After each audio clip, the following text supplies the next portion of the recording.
Haonan.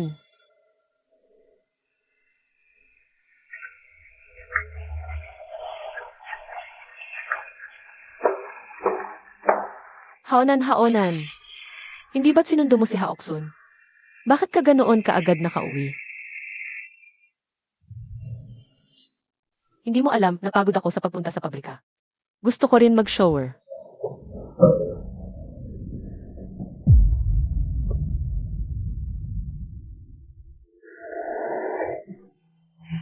Paumanhin, hindi ko alam na nandoon si Haoksun. Uy, mag-usap muna kayong dalawa, lalabas muna ako. Pasensya na, kuya, kanina, baka natakot si ate. Okay lang, hindi ganoon kadelikada ang asawa ko. Tara.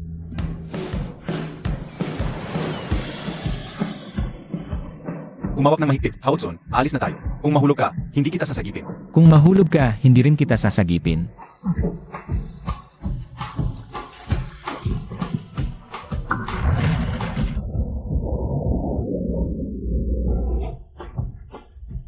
Emaresgu, kakauwi mo lang, nasa opisina ka na naman. Hindi ka sasama kay Emargu sa pangingista sa dagat. Bihira lang umuwi si Haoksun. Magkakasama na ang magkapatid, hindi na ako sasali.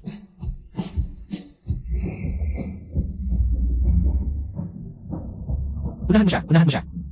Pa-drive naman ako.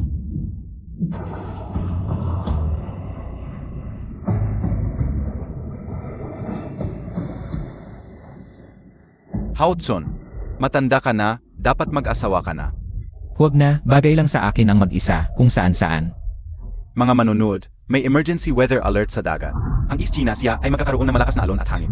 Magkakaroon ng 8 hanggang 10 na antas na malakas na hangin. Coast Guard Command Center. Ito ang East China Sea Rescue 102. Igulat ang pinakabagong kalagayan ng paghahanap. Matagumpay naming nailigtas ang 2 taong nalunod. Pareho silang miyembro ng nasirang bangkang pangingista. Isa sa kanila ay malubha ang sugat. May hypothermia at malabo ang malay. Ang isa ay may banayad na sintomas ng pagkalunod. Kailangan ng agarang suportang medikal. Hoy!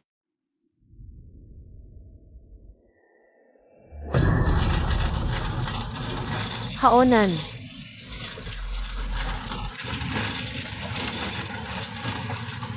Bilis. Haotson.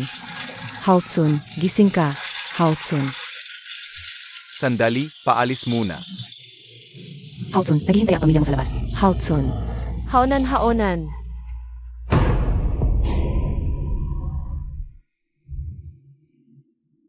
MRS Gu, batay sa eksena ng aksidente. Nakaranas ng malakas na hangin at alon ang magkapatid na Gu habang nangingista. May mga marka ng fishing lane sa kaliwang binti ni MR Gu, ayon sa mga eksperto. Nakulong si MR Gu sa fishing line bago mahulog sa dagat. Hindi siya makawala. Haonan. Zhitsia. Haonan.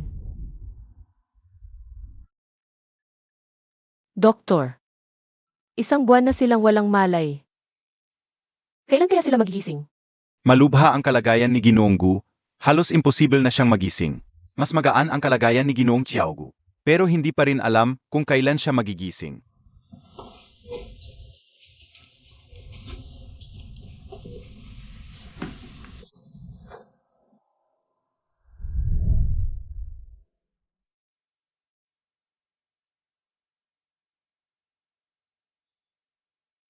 Nakikiusap ako, magising ka na, please.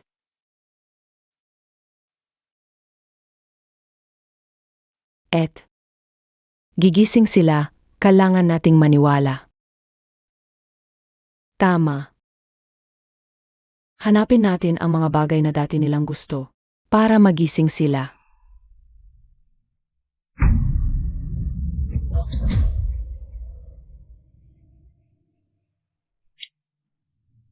Bulaklak, gusto niya ng bulaklak, kukuha ako ngayon.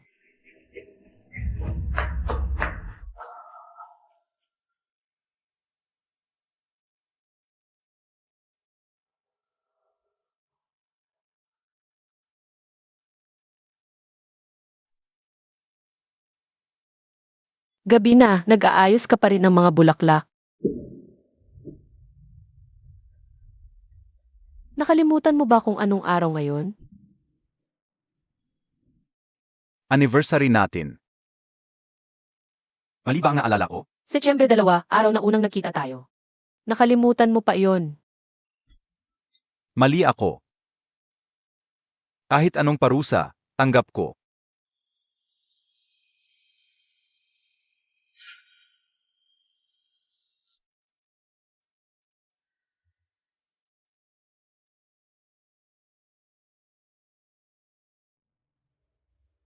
Haonan. Namulaklak na ang halaman mo. Kunin ko na.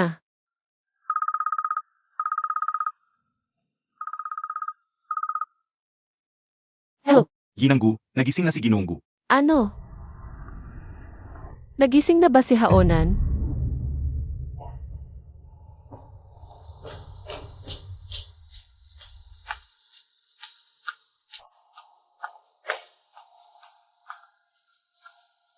Haonan. Haonan. Zixia. Ako, to. Gano'ng katagal akong walang malay?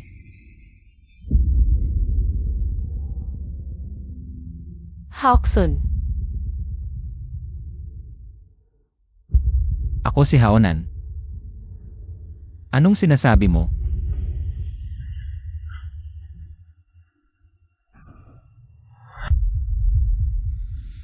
Doktor.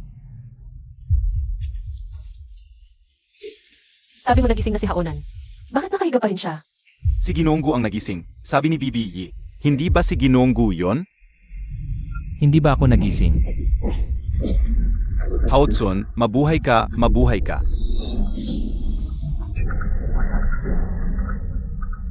Mabuhay ka.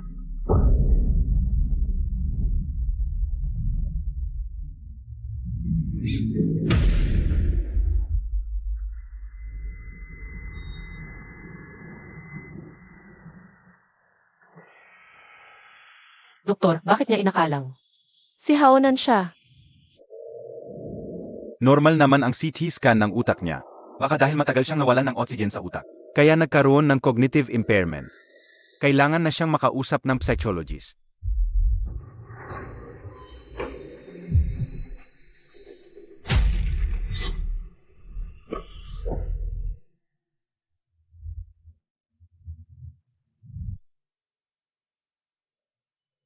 Zixia. Nung una, malalim na malalim ang sugat. Pero bakit wala man lang bakas?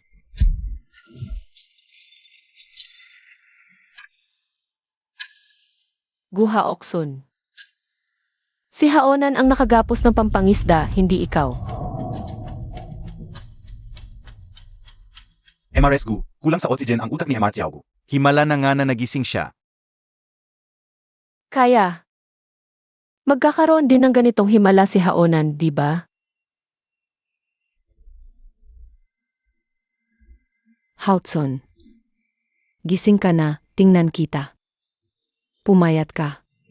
Haotsun, pagdating sa club, papakainin kita ng mabuti. May masakit ba sa'yo? Kakagising lang niya mula sa pagkawala ng malay, magulo pa ang isip niya. Habang sabi kasi sabi, lalo siya magulo. Natuwa lang ako nang magising si Haotsun. Haotsun, hinihintay ka naming lahat na magising. Sa susunod na 2 buwan na ang liga. Huwag mo akong intindihin, hindi kita pinipilit na magboxing. Natuwa lang ako dahil gising ka na. Uwi ako para kumuha ng mga damit niya. Zixia.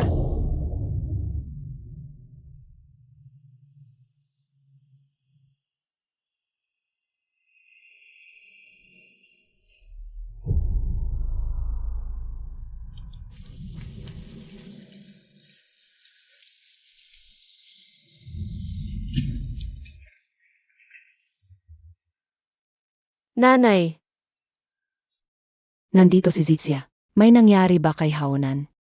ganoon pa rin si Haonan. Pero nagising si Haoksun. Kakagaling ko lang sa ospital ng mabalitaan. Kahit papaano, isa na ang gising. Gigising din si Haonan ng mabilis. Tiyak na magigising din agad si Haonan.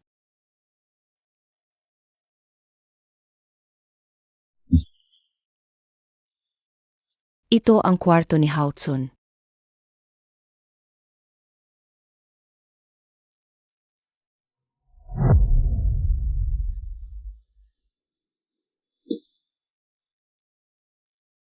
Magkapatid sila, laging magkasundo mula pagkabata. Ngayong nagising si Haotson, mas malungkot siya sa lahat dahil nakikita niyang wala pa sa sarili si Haonan.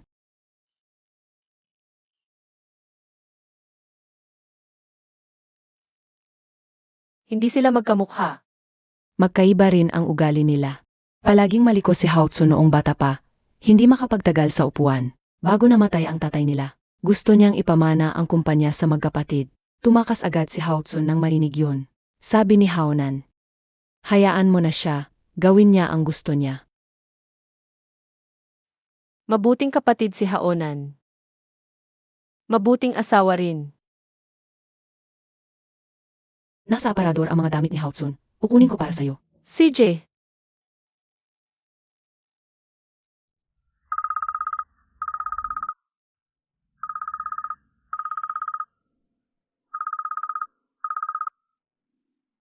hoy. Nawawala siya. Wala siya sa bahay. Napansin kong kakaiba na si Haotson. Ang distansya niya, palaging sinasabing si Haonan siya. May sulat sa ilalim ng unan. Umihip ang hangin, uwi ako para tingnan ang bulaklak. Ano ibig sabihin?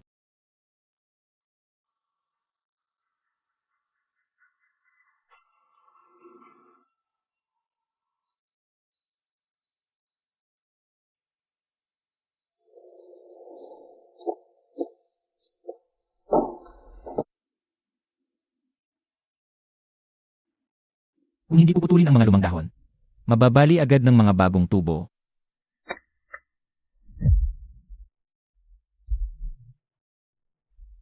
Tawagan mo si Jingshu. Nababali na siya sa paghahanap sa iyo. Gaano katagal nang hindi ginagamit ang gunting? Bakit kalawangin na? Kuha ko na bago. Hindi iyan gunting mo, kay Haonan iyan.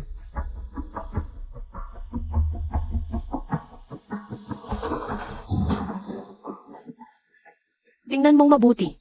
Ikaw si Haoksun. Hindi ikaw si Haonan.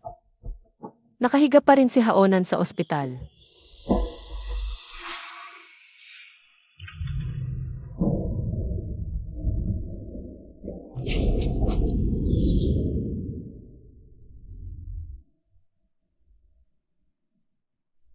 Sabihin mo sa akin, ano ang mga alaala sa loob ko?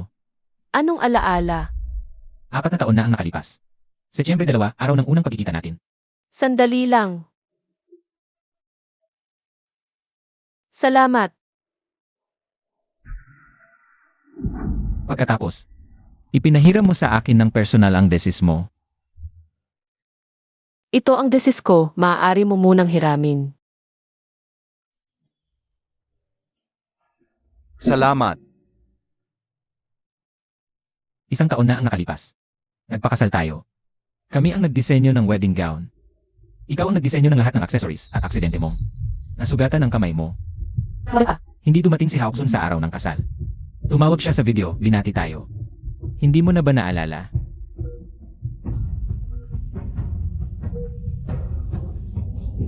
Ikaw si Haoksun. Unang beses tayong nag-check-in. Sa isang maulang gabi, nakasuot ka ng puting kamisol. Sa dibdib mo, may nunal. Zixia, sabihin mo sa akin, bakit may mga alaalang ito ako?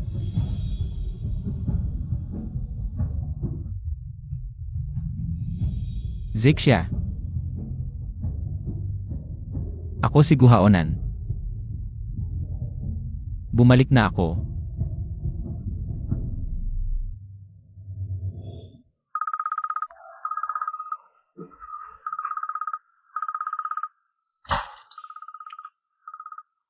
Jingshu. Nasa anxiety lang si Haoksun. Ibig sabihin, pakidala mo na lang si Haoksun pabalik ng ospital, pakiusap. Hindi ako si Haoksun. Ako si Haonan.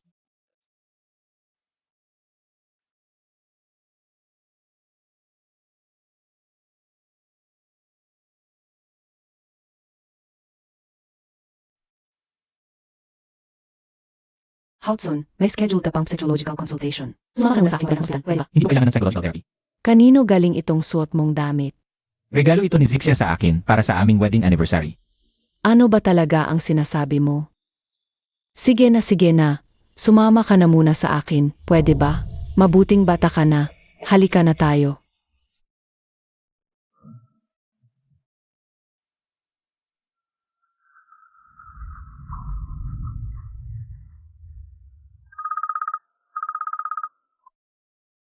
Magandang araw, MRS Gu. Ako po mula sa Hongbang Premium Custom Suite. Naalala niyo pa po ba? Talagang maganda ang kulay ng kurbatang pinili niyo. Kahit sa pagpili ng kurbata, hindi ako makapagdesisyon kung wala ka. Eddie, wag ka nang umalis. MRS Gu, naririnig niyo ba ako? Ano ba makitulong sa inyo? 10 minuto ang nakalipas. May isang customer na pumasok sa aming tindahan para pumili ng suite. Ginamit niya ang EIE card ni MR Gu. Sinabi niya na siya raw si Guhaonan. Pero ang itsura niya ay hindi tugma sa impormasyon ng credit card ni MR Gu. Pero ang pirma ay eksaktong-eksaktong kapareho. Gusto po sana namin hingin kung pwede kayong pumunta dito para i-confirm. Sige, pupunta ako agad.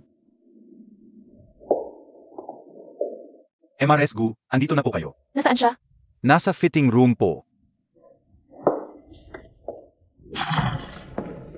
Paano itong kulay ng kurbata na ito? Masyado ba itong mapansin?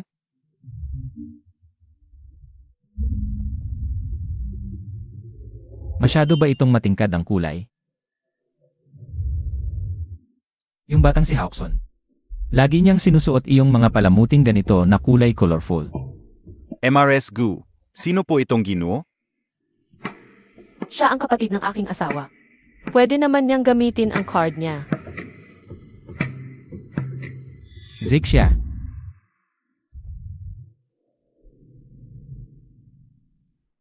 Naalala mo pa ba ito? Siguradong naalala mo ito. Nasira iyong brooch. Bibilhan na lang kita ng bago. Ano ka ba sinasabi mo? Ako mismo ang nagdisenyo nito. Ikaw mismo ang gumawa nito para sa akin. Ako ang mag-ayos nito. Noong gabing yon, inutusan mo akong ayusin itong brooch. Tapos dumating na si Haokson. Kaya nakalimutan ko na itong gawin. Sinabi ba ito sa iyo ni Haonan? Zixia. Kahit gaano ka-close ang relasyon ko at ni Haokson, paano mo nasabi sa kanya ang lahat ng maliliit na bagay? Bakit nasugatan ka ulit?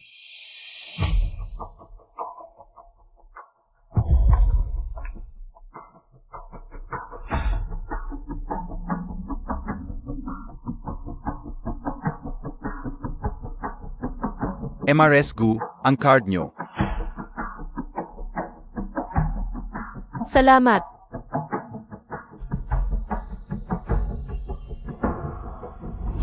Zixia, dahan-dahan ka lang. Huwag kang matapilok ulit gaya nung nakaraan. Guha Okson.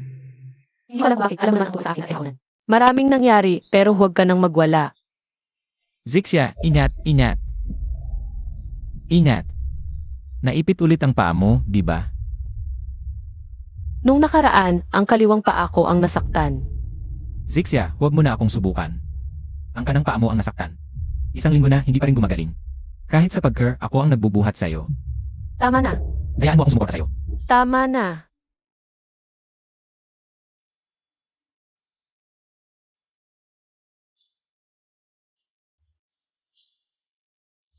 Zixia.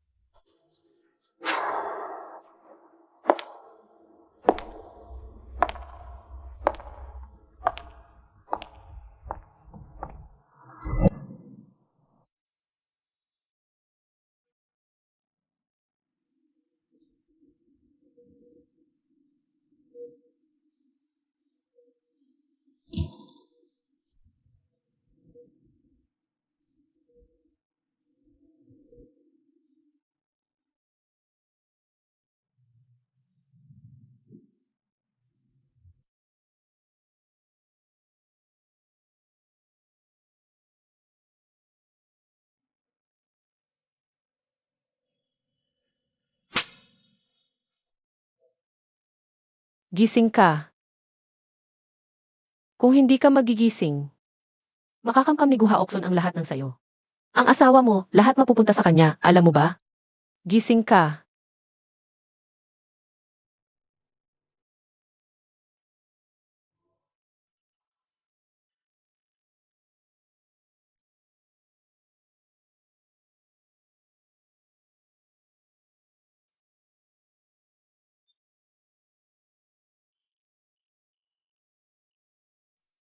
Paumanhin.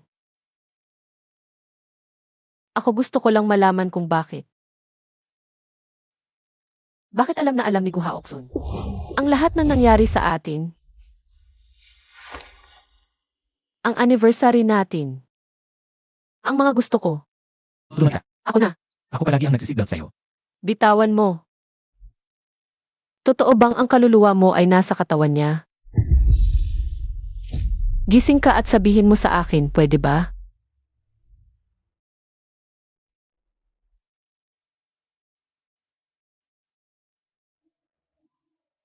Walang makakapalit sa'yo. Wala. Walang makakapalit sa'yo. Kahit gaano mo ako kakilala. Kahit gaano karami ang alam mo tungkol sa akin at kay Haonan. Pero hindi ikaw si Guha Onan. Ikaw si Guha Oksun. Ako si Guhaonan. Hindi ikaw. Bakit? Dahil ba sa itsura ko? Zixia. Gusto ko rin lumabas sa katawan ni Guha Oksun. Pero hindi ko magawa. Dapat magpatuloy ka sa therapy. Zixia, nandito lang ako.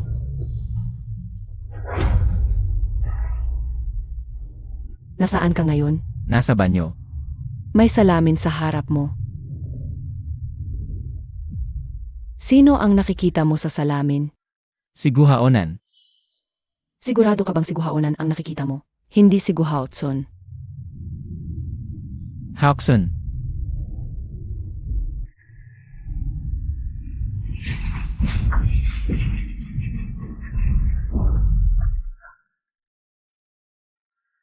Nakatali ang binti ko sa pangingisdang linya. Hindi ko ito matanggal.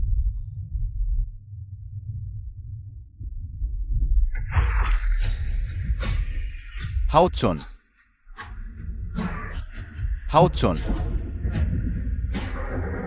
Haotson. Haotson.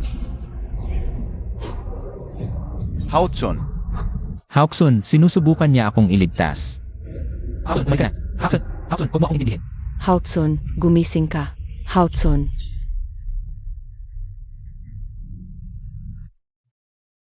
Doktor. Nanaginip ako na nakagapos ang binti ko sa pangingisdang linya. Sinusubukan akong iligtas ni Haoksun. Pero hindi niya ito matanggal-tanggal. Sa mga therapy session na ito, na-hypnotize ba talaga siya? Siyempre, Sa proseso ng hypnosis, maaari ba siyang magsinungaling? ang hypnosis ay para magsabi siya ng totoo. So ibig sabihin, ang kaluluwa sa katawan niya ay talagang ang asawa ko. Siguro, pwede tayong mag-try ng ibang therapy. Ano? Tulad ng lie detector test o spiritual reading. Alam ko kung sino ang asawa ko, hindi ko kailangan ng mga kakaibang bagay na iyon. Nagpa-therapy lang kami para magamot ang mga epekto kay Haoksun. Kung hindi magagamot, hindi na ito kailangan.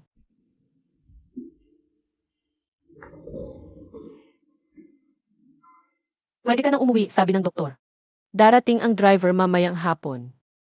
Pwede akong sumailalim sa lie detector test. Kahit sa spiritual reading. Zixia, gagawin ko ang lahat. Basta maniwala ka lang sa akin. Basta maniwala ka lang sa akin. Zhitsia, 1 taon na tayong kasal. Oras na bang magkaanak? Ano ang gusto mo, babae o lalaki?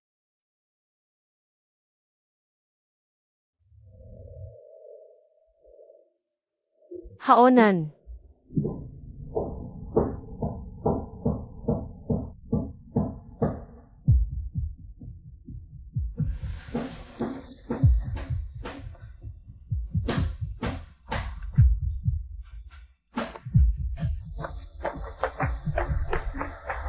Haonan. Nandito ka na pala.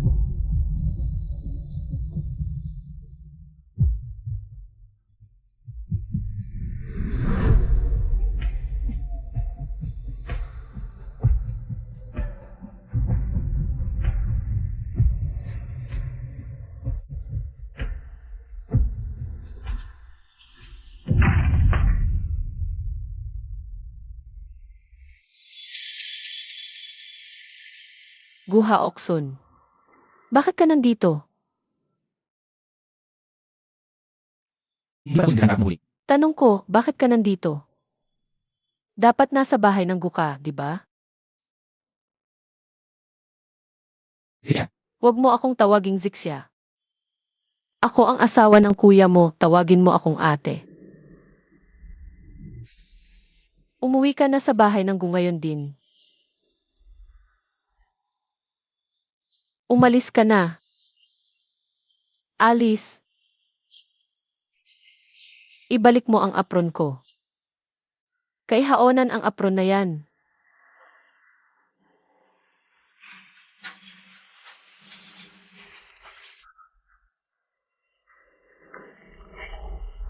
Tumawag sa akin si Miss Shen nung nakaraang araw. Pinapakiusapan akong kausapin ka. 2 buwan ka ng gising. Dapat okay na ang katawan mo. Sana makabalik ka na sa training.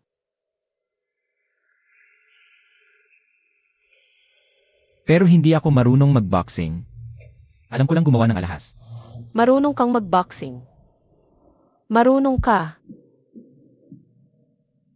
Guhaoson ka, siguhaoson ka. Hindi ka siguhaonan. Nakahiga pa siguhaonan sa ospital. Bumalik ka na sa pagiging guhaokson, okay? Ano ang ginagawa mo dati? Gawin mo ulit yun ngayon. Huwag ka nang bumalik dito. Bahay namin ito ni Haonan. Umuwi ka sa bahay ng Gyu.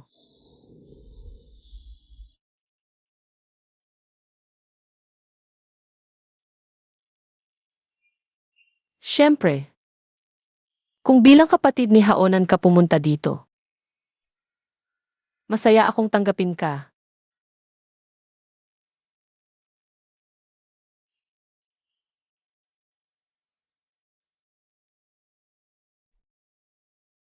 CJ, kung gusto mong maging Haoksun ako, Haoksun na ako.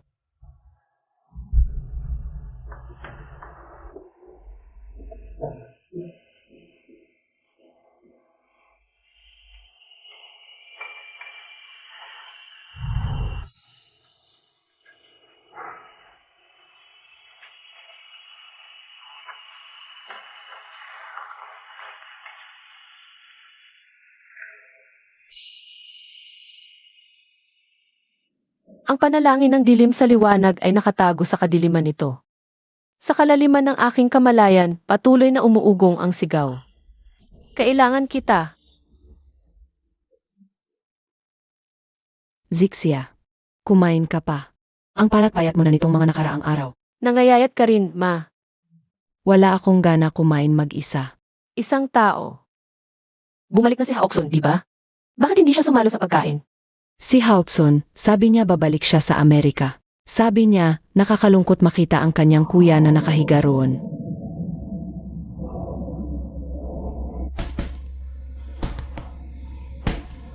Ito ang totoong Haotsun. Medyo humina lang ang suntok niya ngayon. Sa training match ngayon, siguradong mababalik niya ang dating kondisyon. Dito siya nabibilang. At sa amin din siya nabibilang. Zixia, nasa ibang bansa na ako. Ang lugar na ito ay bago sa akin. Natatakot ako. Naiisip ko, kung mabubuhay ako bilang si Haoksun, ako kaya ay mawawala na. Zixia, sumampa ako sa ring ngayon. Kung matatamaan ako at makakabalik ang kaluluwa ko, magpapasalamat ako ng lubos.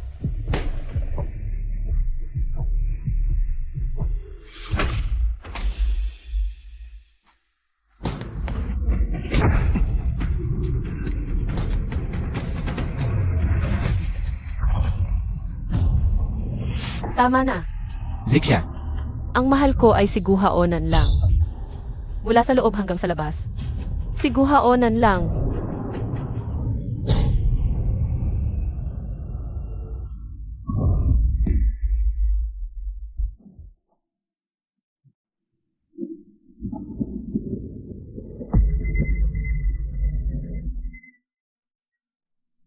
Haonan.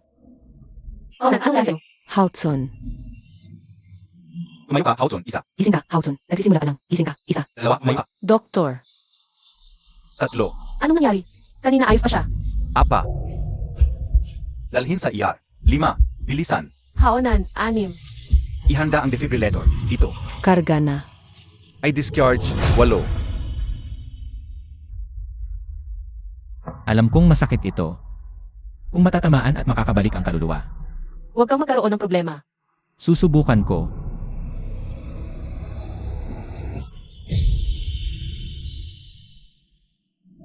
Hudson. Nahimatay pagkatapos ng boxing. BE 100 at 60 paghahati 100. Mataas ang heart rate.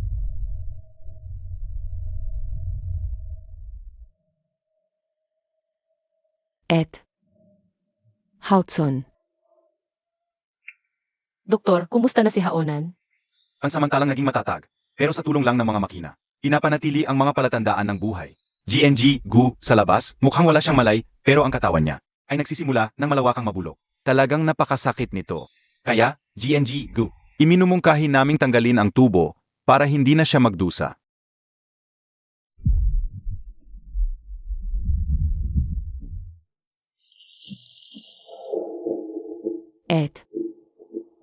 May nangyari rin ba kay Kuya Haonan? Jane Shu. Anong sinabi mo tungkol kay Hudson? Si Hudson ay nag-shock sa ring, halos 1 minuto. Nadala na siya sa ospital. Kumusta na siya ngayon? Kakagising lang, parang hindi na talaga siya marunong sumuntok. Sa ring, hindi nakita ang dating si Hudson.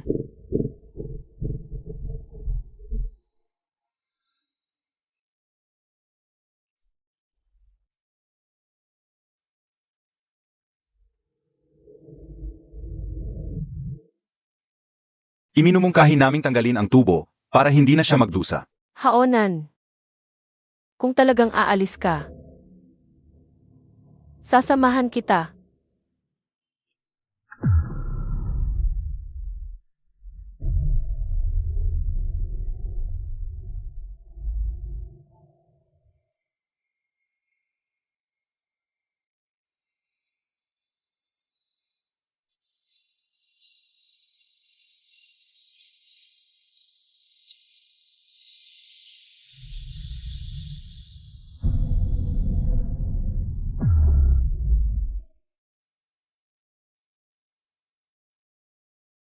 Buti na lang na dinala ka agad, kung medyo huli pa, baka wala na.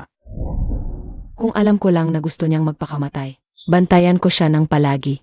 Ang bata na ito. Bakit hindi pa siya nagigising? Marami siyang nalanghap na carbon monoxide, kailangan ng ilang oras. Bago siya magising. GNG, GU, may tagapag-alaga dito. Huwag kayong mag-alala. Umuwi muna kayo. Hudson. Ang kapatid mo, baka sa mga susunod na araw na lang. May nangyari sa asawa mo, umuwi ka na. Alam ko na.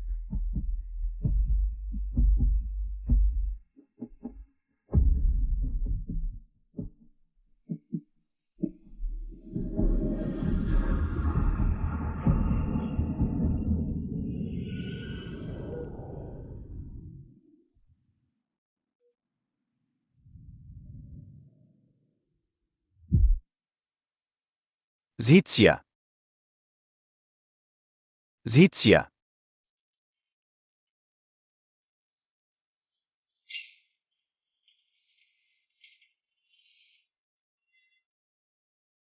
Haonan. Ikaw ba yan? Zhitsia. Ako ito. Zhitsia. Ako ito. Ako ito, nakauwi na ako. Zixia. Nakauwi na ako. Nakauwi na ako. Nakauwi na ako.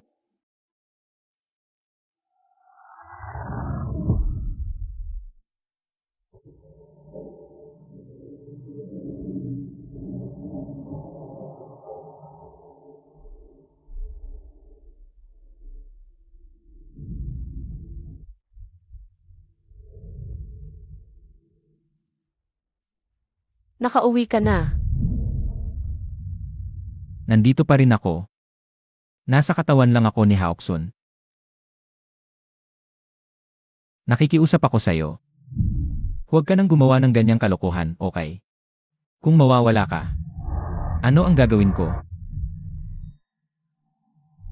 Nanaginip ako. Bumalik si Haonan.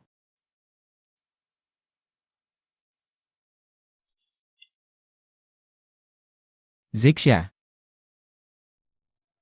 Ako si Guhaonan.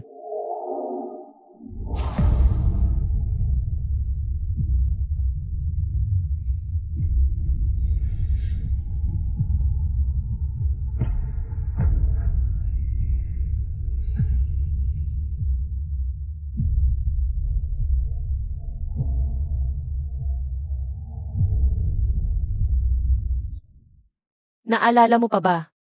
Yung araw ng engagement natin. Umuulan, Tapos may lumabas na rainbow. kaya nagdisenyo tayo ng wedding gown na kulay rainbow. Sa engagement party, nung nagtutoast tayo sa Champion Tower.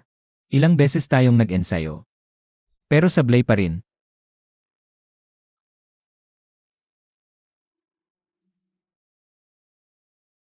Haonan.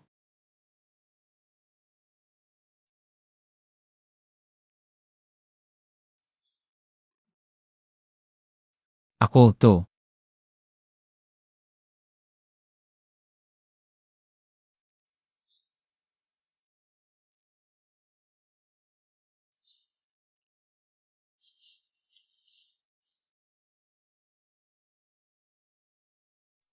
May ipapakita ako sa'yo.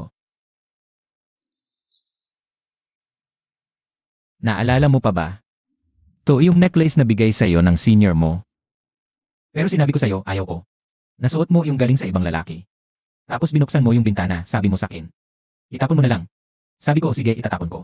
Pero tinago ko lang sa kamay, hindi ko itinapon. Tapos nilagay ko dito sa ilawan.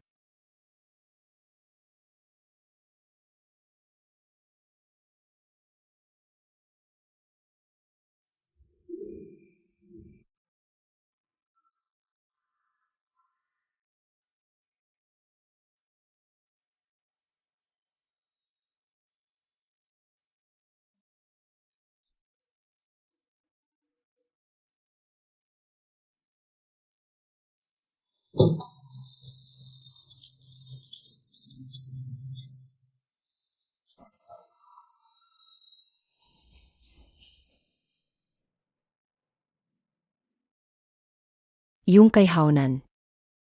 Nagdesisyon na ako. Ako na ang magsasabi kay Zixia. Sage, maghahanda na ako.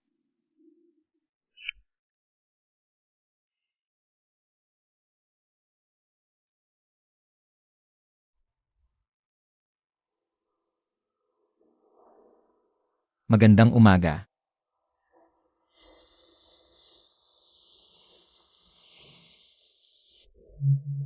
Magandang umaga. Yang kurtina na yan, papalitan ko rin yan. Araw-araw ginigising ka ng araw. Okay lang para walang alarm.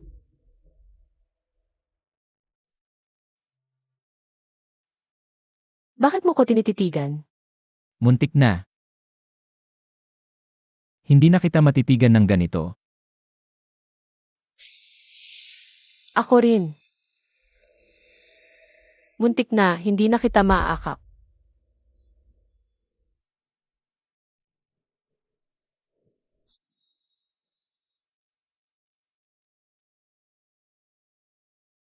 Zixia, sumasang-ayon ako sa payo ng ospital. Ayokong makita si Haonan na nagdurusa pa. Termination of treatment consent form. Pirmado na. Puntahan mo si Haonan.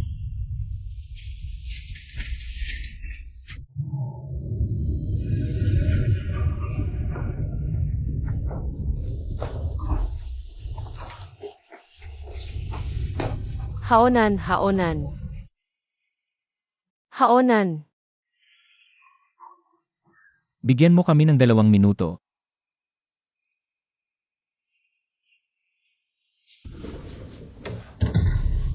Haonan. Alam kong masakit ito sa'yo. Pero hindi ko talaga kayang bitawan ka.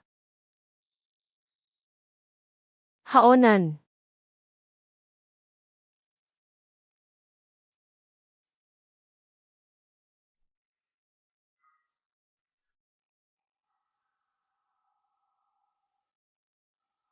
Haonan.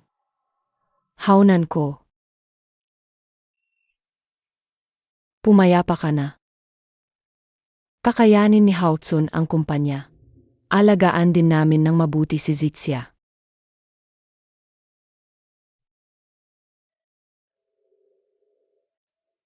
Haotsun, Nandito. samahan mo muna ang hipag mo palabas. CJ.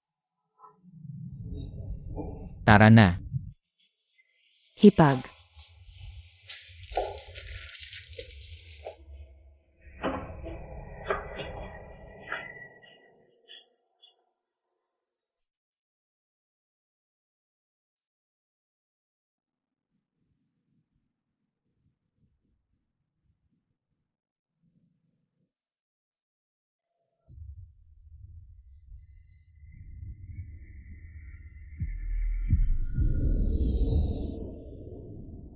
Hindi ko na kayang tanggapin. Ayaw ko talaga. Zixia, nandito ako. Nandito ako. Nandito pa rin ako.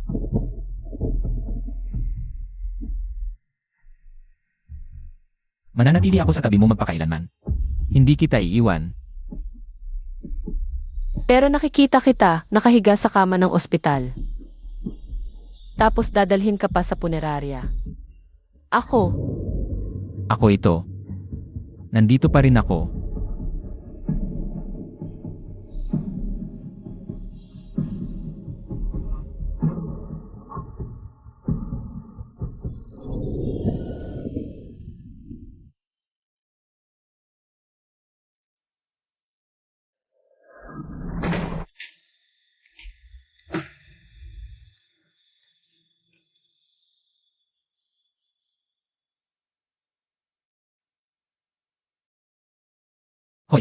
Haotsun, halika't kausapin mo ang kuya mo. Akyat muna ako. sasama ako.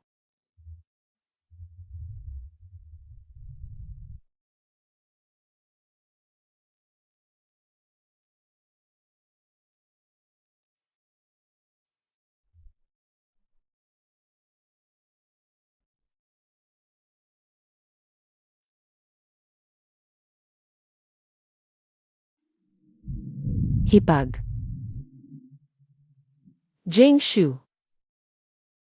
Lakasan mo ang loob. Salamat. Nakita ko kanina. Kahit sino pa ang kaluluwa niya ngayon, sa paningin ng lahat, si Haotsun pa rin siya. Normal ba sa tingin mo yon? Hindi, si Haonan talaga siya, totoo. Alam kong hindi ko kayo mapipigilan. Uwi na ako sa Amerika sa ilang araw. Pakisabi mo kay Haotsun. Bukas, sa Old Captain Restaurant tayo makita. Para na rin sa pamamaalam ko.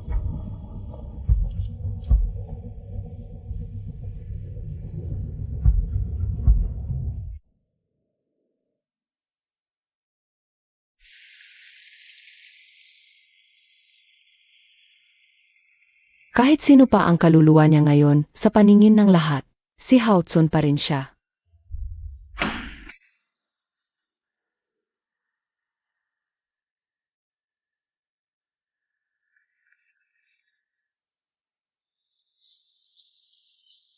Zixia. Zixia, anong nangyari? Ano ba yan?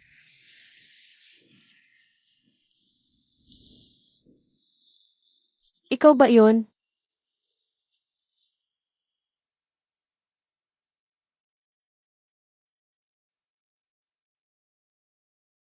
Ako to. Pero, ako lang ang nakakaalam. Zixia, ang mahalaga ay alam mo. Ikaw lang ang kailangang umalam. Ang lahat ng yan. Hindi natin kailangang intindihin ang lahat. Huwag mong isipin ang sinuman, Zixia.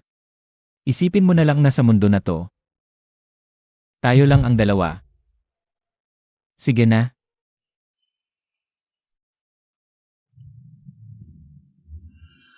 Ikaw, kaninong damit yan? Anniversary gift. Bigay sa akin ni Zixia. Hudson, dito.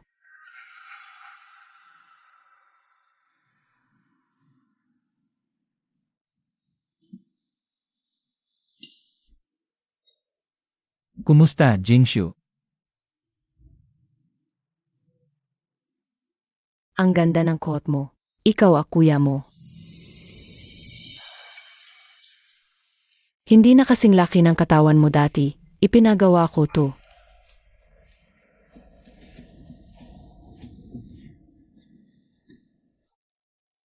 Subukan mo, yung paborito mong takoyaki dati. Palitan natin, hindi ako kumakain ng seafood. Ang kaluluwa mo lang ang siginunggo. Katawan mo pa rin si Hudson. Hindi ka magkaka-allergy. Huwag na lang, ilang dekada na akong hindi kumakain ng seafood.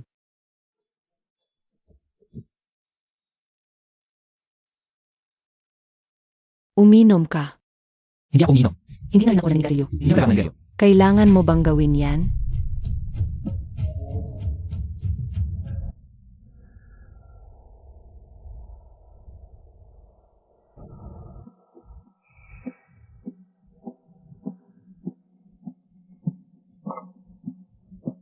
Sige na. Sumusuko na ako. Aminin ko, sinubukan ko talagang tansahin ka dati. Pero ngayon napansin ko. Maaring ikaw nga si Ginunggo at hindi na si Hudson na kilala ko. O nga pala, anong oras ang flight mo bukas? Sasamahan ka namin ni Zixia. Huwag na. Mag-isa na lang akong aalis. Nakakasakit ng mata. Kayong magkasintahan. Ikaw, mag-curl lang ako.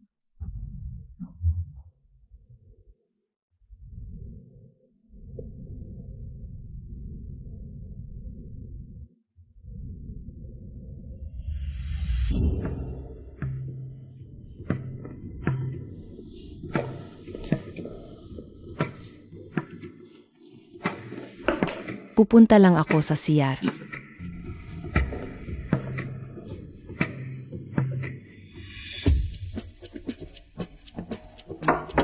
May tao ba? Kung wala, papasok na ako.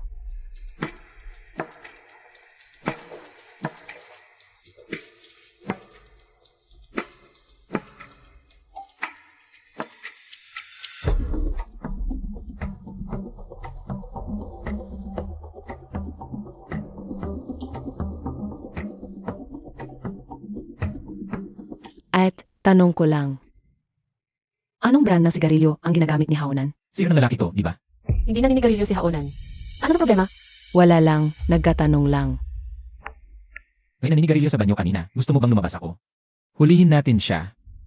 Hindi ko sinabi yun. Sa paningin mo, ako pa rin si Gu Haokson. Di ba? Balutan mo. Dalhin sa ospital, magpa-check up. Tingnan kung yung uwenay sa itaas, akin ba? Parang sobra naman yung pagkapraning mo.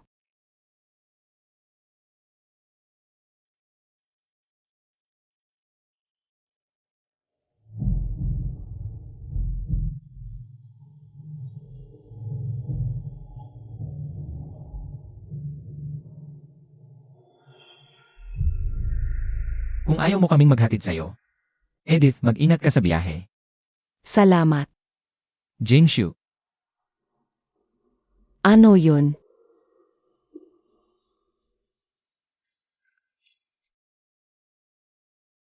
I-check mo na yan.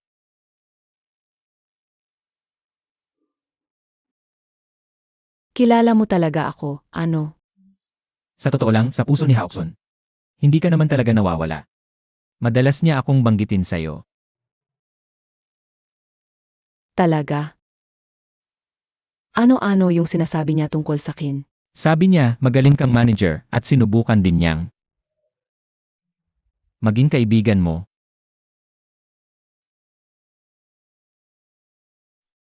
Sa puso niya pala. Hindi man lang ako kaibigan. Ingat sa biyahe. Pwede ba kitang yakapin?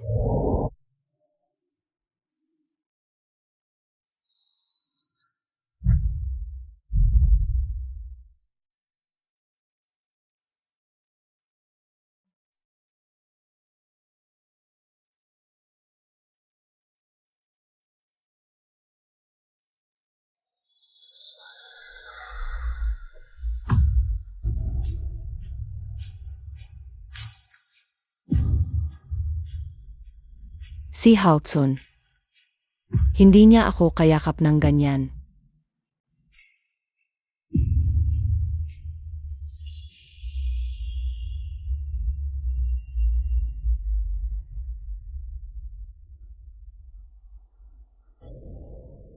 Hindi, si Haonan talaga siya talaga.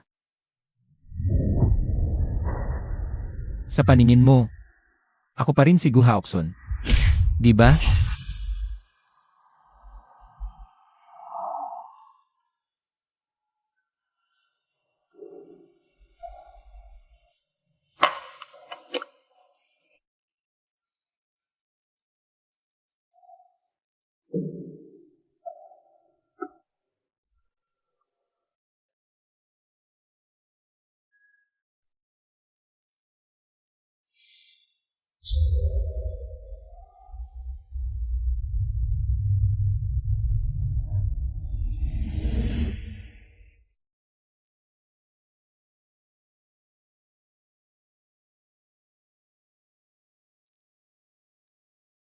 Hoy, Zixia, buksan mo yung pinto. ma! Bakit ka na parito? Dumalaw lang ako. Sige, bababa na ako. Nandito na si Ma, dito ka lang sa kwarto. Huwag kang lalabas. Pinapakulo ni Ate Zhang yung sabaw para sa'yo. Mainit-init pa, inumin mo na. Umalis na si Haonan, ikaw na lang nandito. Umuwi ka na sa bahay. Para hindi ka na malungkot dito. Ma! Okay lang ako mag-isa. Dito. Parang kasama ko si Haonan. Zixia. Ayaw din ni Haonan na makita kang ganito. Makinig ka na kay Mama, umuwi ka na sa bahay.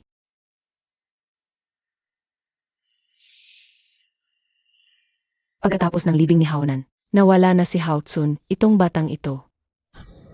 Hindi talaga nagbago ang ugali niya. Tatawagan ko siya. Wala akong pakialam kung sino ang kaluluwa niya ngayon. Sa paningin ng lahat, siya pa rin si Hudson.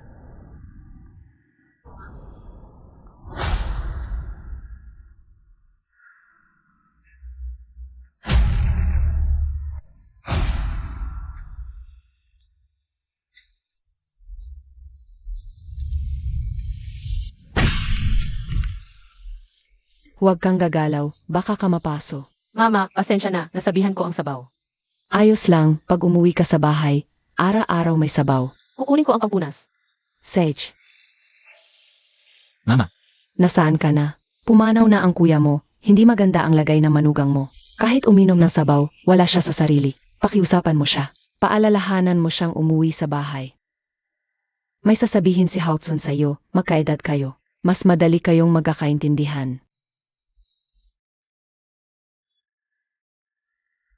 Halo! Zixia. Mahal kita.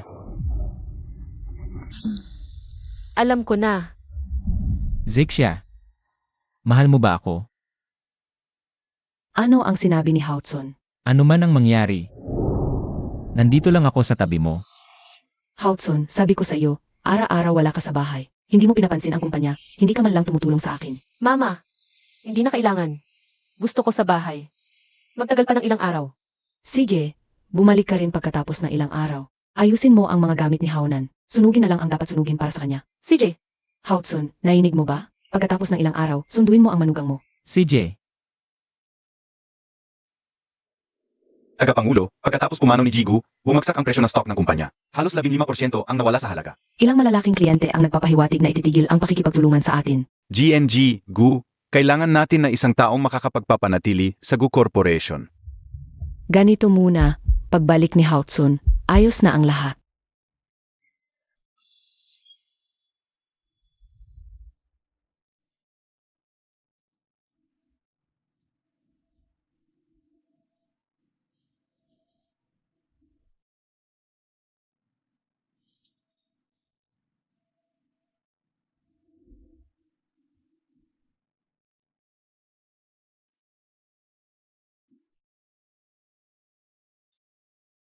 Ang unang pagkikita namin ni Zhixia ay noong tag-araw.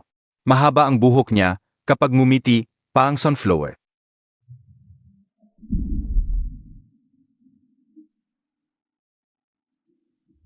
Ang dami palang mapag-uusapan ng magkapatid.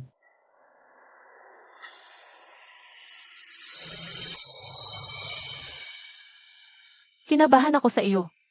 Kumatok ako, napakaseryoso mo ng panonood. Kakabasa ko lang ng email, hindi ko inaasahang ikaw at si Haoksun ay nagpalitan ng napakaraming email. Ano ba ang pinag-uusapan ninyo? Mga simpleng bagay lang sa buhay at tungkol sa boxing niya. Bakit hindi na lang kayo magtelepono? Kasi gusto niya ang magbasa ng text. Para sa akin, gusto kong itala ang lahat ng ito. At gawing isang libro. Para mabasa ng ating mga magiging anak. Sige, huwag mo nang basahin, magpahinga ka muna. Ano ba nang ginagawa mo? Uuwi na si nanay. Nasa opisina si nanay. Hindi mo ba aayusin ang mga gamit? Matagal na yung mga yon. Itatapon na lang natin. Susunugin natin. Okay lang kung susunugin o hindi. Kung susunugin para sa akin doon, gusto ko pa bang manatili sa mundo? O mas mabuting umpisahan na ang reinkarnasyon? Iniisip ko. Sino ba talaga ang dapat mag-reinkarnasyon? Ikaw o si Haoksun?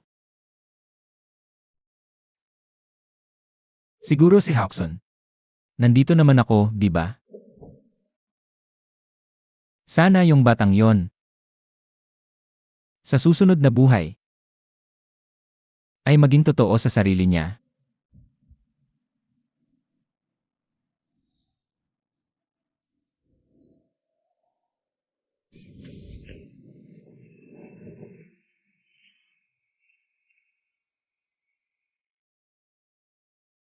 Zixia.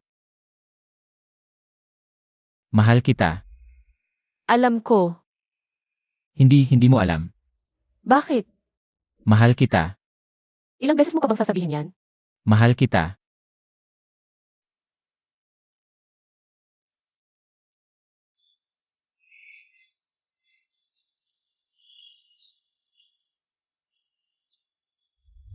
Umuwi na si Zixia. Haoksun, Zixia, ano ang ginagawa ninyo? Nanay, Kayong dalawa.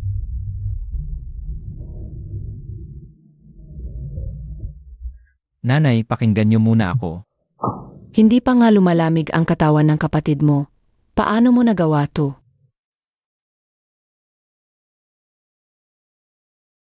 Nanay. Ako si Haonan. Ano nang sinasabi mo?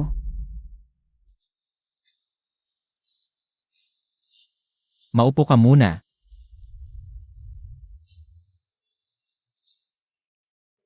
Nanay. Ako ang panganay mong anak. Si Haonan. Ano ba nang pinagsasabi mong kalokohan yan? inay. Siya nga pala si Haonan. Totoo.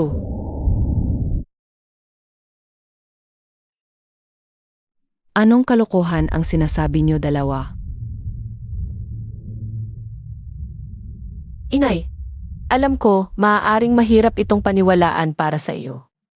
Hindi ko rin alam kung ano ang nangyari marahil ay.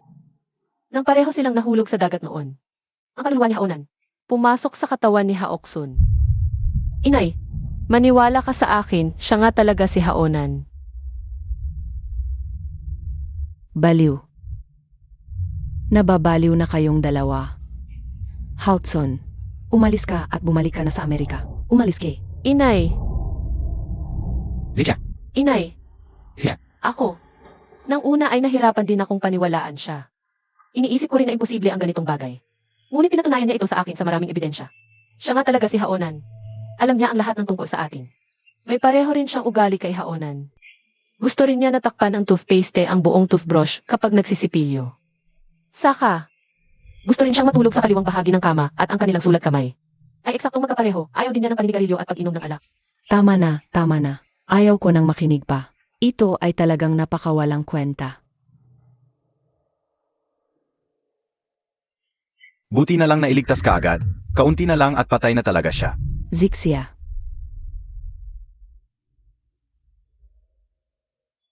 Alam ko mula noong nangyari ang aksidente kay Haonan. Ang kalagayan ng iyong isip ay nasa gilid ng pagkasira. Ngunit ikaw ay nabibighani na sa kalokohang ito. Inay, hindi ako. Maniwala ka sa akin, siya nga talaga si Haonan. Sige na, sige na. Gu Haotson. Lumabas ka dito.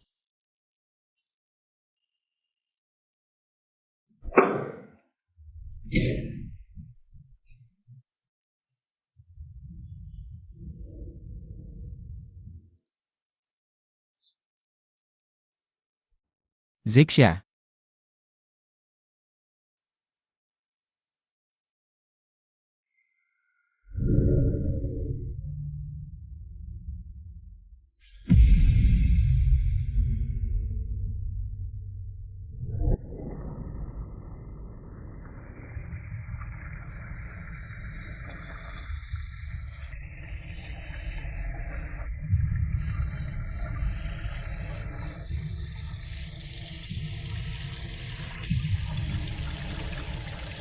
Inay,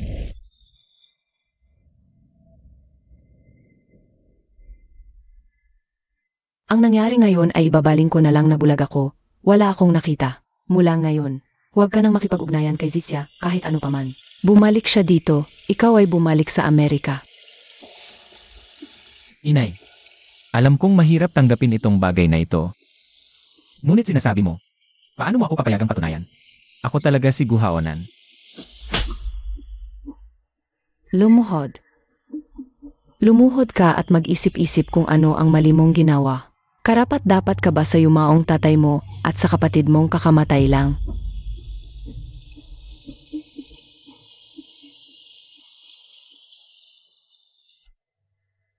Mula sa sandaling ito, ayokong marinig ang anumang kalokohan na sasabihin mo. Kung hindi mo maintindihan, kung hindi mo maunawaan, huwag ka nang tumayo kailanman.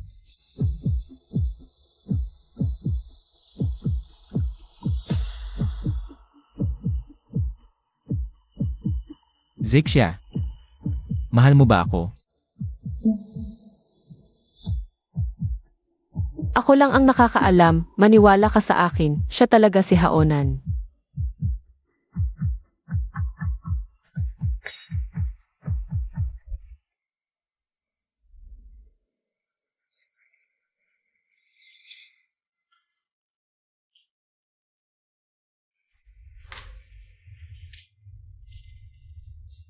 Inay, halos hindi ka kumain ng hapunan.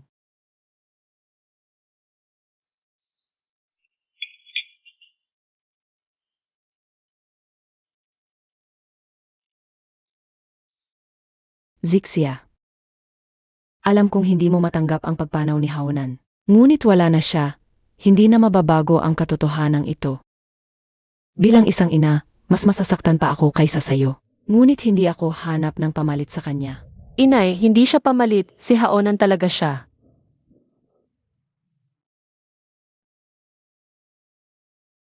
Sige na. Pinasundo kita ng driver pabalik sa Ansitinglan.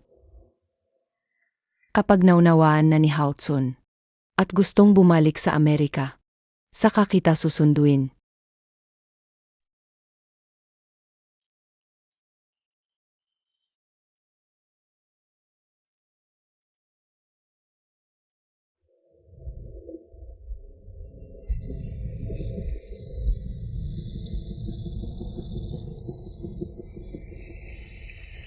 Naunawaan mo na ba? Inay. Paumanhin. Bukod sa paghingi ng paumanhin, hindi ko alam kung ano pa ang sasabihin. Kaya ikaw ay naninindigan pa rin na ikaw si Haonan.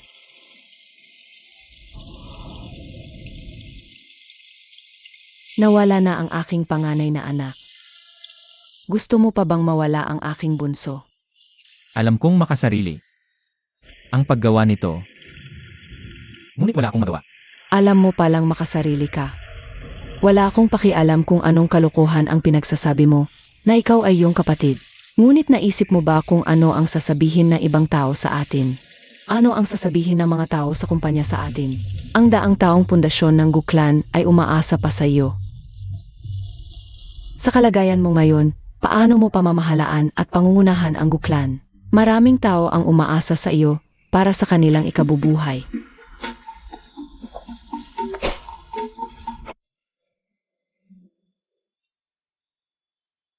Ako ang nagbasag, ako ang unang nakabangga. Ang tunay na lalaki ay dapat harapin ang kanyang ginawa. Nagtatakipan pa kayo? Lumuhod kayong lahat. Lumuhod lang dito. Hindi ko kayo papayagang tumayo. Huwag kayong tumayo, lahat kayo. Simula bata ka, parang unggoy ka na. Pag may parusa o palo, umiiwas ka. Bakit ngayon hindi ka umiwas? Ganyan si Haoksun. Hindi ako.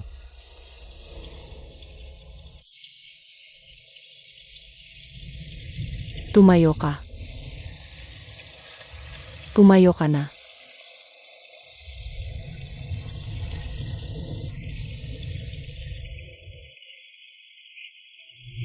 Ikaw, bakit ka ba ganyan katigas ang ulo?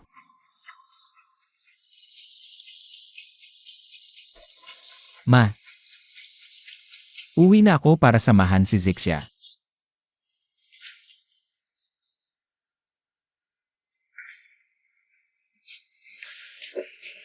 Nandito ka na.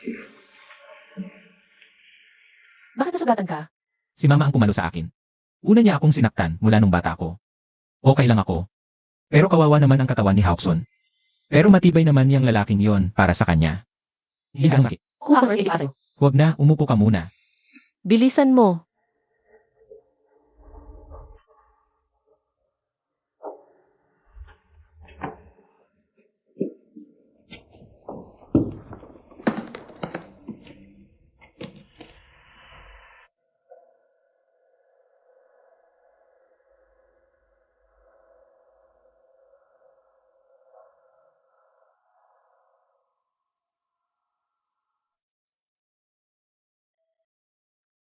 Ang mga sugat na to, sa iyo pumapalo si Mama.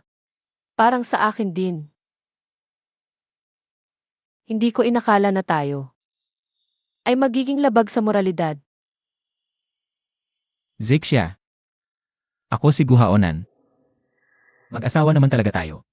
Pero para sa ibang tao, hindi ka si Haonan. Ikaw si Guha Oksun. Basta sa paningin mo. Ako si Guhaonan, okay na yon.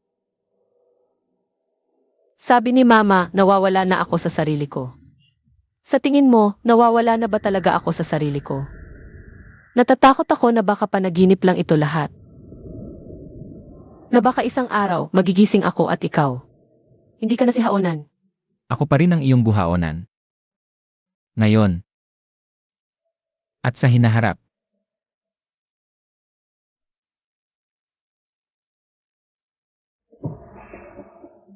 Pagtagal, matututuhan din ni Mama, tulad ko, na makita ang kaluluwa mo sa likod ng katawan mo.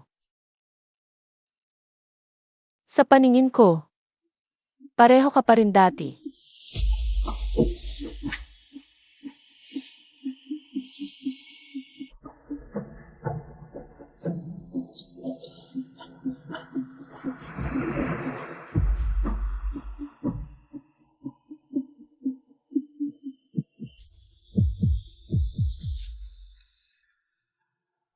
Nakita ko yung mga email, hindi ko inakala na ikaw at si Haoksun ay nagpadala ng napakaraming email. Ano-ano ang pinag-uusapan ninyong dalawa?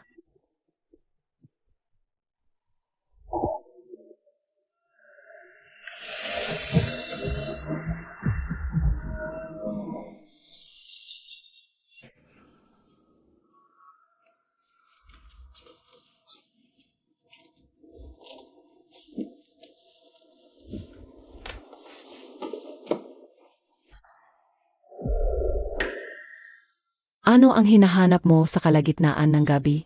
Ma. Ang aga-aga, hindi pa rin natutulog. Ako ba ang nakagambala sa'yo? Hindi kailanman gumamit si Haoksun ng ganitong tono ng pagsasalita. Sa pakikipag-usas sa akin, kilalang kilala mo ang kuya mo, halos pareho kayo. Nanay, ako na ang aalalay sa'yo pabalik para makapagpahinga. Ito ba ang hinahanap mo? Ang computer na ito. Bakit na sa'yo? Talagang magkasundo ang puso natin, no? Hindi ako makatulog kaya inilabas ko ito, at agad mo nga dama ang panganib. Dahil ang mga naisulat kong manuskrito ay nasa loob nito. Sabi ni Zixia, gusto niyang maglathala ng libro. Gabi-gabi kang umuwi para lang hanapin ang manuskrito. Hindi talaga ako makatulog kaya bumalik ako para kunin ito. Bakit hindi ka makatulog? Tama ka. Ako muna, uwi na ako para magpahinga. Maga kang matulog. Naalala ko, kaninang umaga sinabi sa akin ni Zixia na alam mo, ang lahat ng nangyari sa pagitan niya at ni Haonan. Nagtataka ako kung bakit mo ito alam ng husto. Mukhang sa mga email na ito, may sagot na. Nanay, sobra naman ang iniisip mo.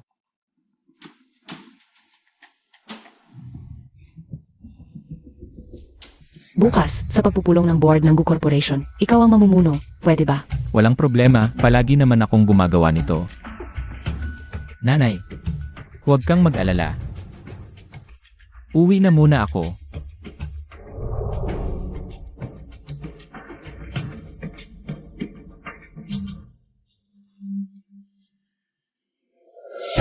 Presidente Xiaogu, tungkol sa lupa sa Qiaoshan Village. Nagiging sa usapin ang pamamayaan ng lupa. Hindi ba nakuha na ang mga dokumento? Pagkatapos ng pagpupulong, uwi ko na City Office. Sage. Presidente Xiaogu, ang bayad sa Dadong Electronics, naantala na ng matagal. Hindi ba ito ang sinusundan ni Hugh mula sa marketing department? Hugh, antay mo ito mabuti. Sage.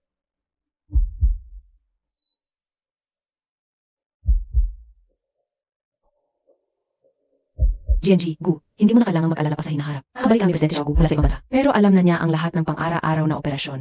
Mukhang talagang seryoso si Presidente Xiaogu ngayon. Nga pala, ang password ng safety deposit box ni Haonan. Sino ang nakakaalam? Ito. Si Jigu lang ang nakakaalam.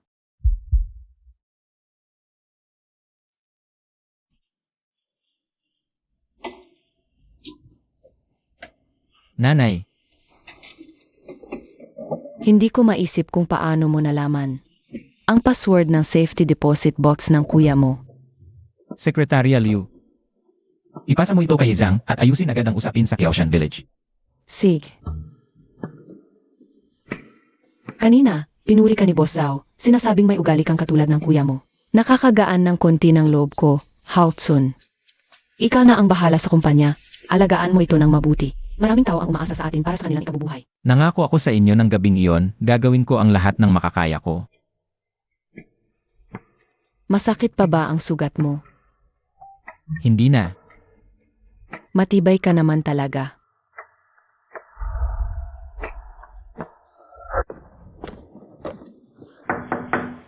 Nandyan na. Ma, Pwede ba akong pumasok? syempre naman, mapasok po kayo. Ma, upo muna kayo. Kuha ko sa inyo. Huwag ka nang mag-abala. Nandito ako para ipakita sa iyo ang ilang bagay. Hindi ba ito ang laptop ni Haonan? Ang laptop ni Haonan. Malamang nakita mo na ito noon. Pero may ilang bagay na hindi mo pa nakikita. Ito. Ang email ni Haonan sa mga nakaang taon. Alam ko. Pero hindi mo pa nababasa ang mga ito. Tingnan mo ito.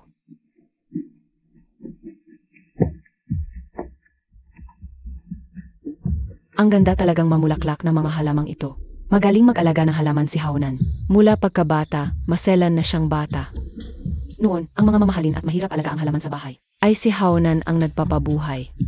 Si Haonan ang nag-aalaga ng mga halamang ito. Iyon ang nakikita ninyong si Haoksun. May napapansin ka bang kakaiba? Wala naman. Mga pang-araw-araw na kwentuhan at paglalabas ng damdamin lang ng magkapatid. Mukhang wala nga namang problema. Maganda ang samahan ng magkapatid. Bawat 2 o 3 araw, nagpapadala sila ng email sa isa't isa. Detalyado, lahat ng bagay ay pinag-usapan. Pero napansin mo ba? Sa mga email ni Haonan na ito, puro tungkol sa pang-araw-araw ninyong dalawa. At lahat ay sinasabi niya kay Hao Tsun. Kaya, Kung paano nalaman ni Hao Tsun ang lahat ng nangyari sa iyo at kay Haonan. Hindi ba't mula sa mga email na ito niya nalaman? hindi. Hindi ganoon, Ma. Ang mga nangyari sa akin at kay Haonan, alam din ng mga matalik kong kaibigan. Inay, hindi lahat ng nakakaalam.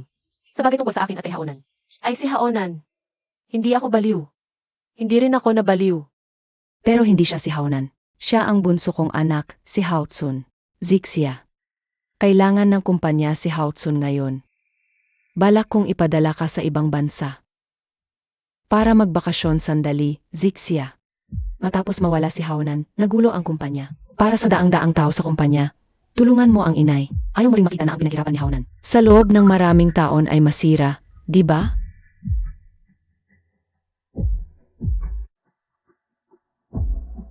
Ano ang sasabihin ng ibang tao sa atin?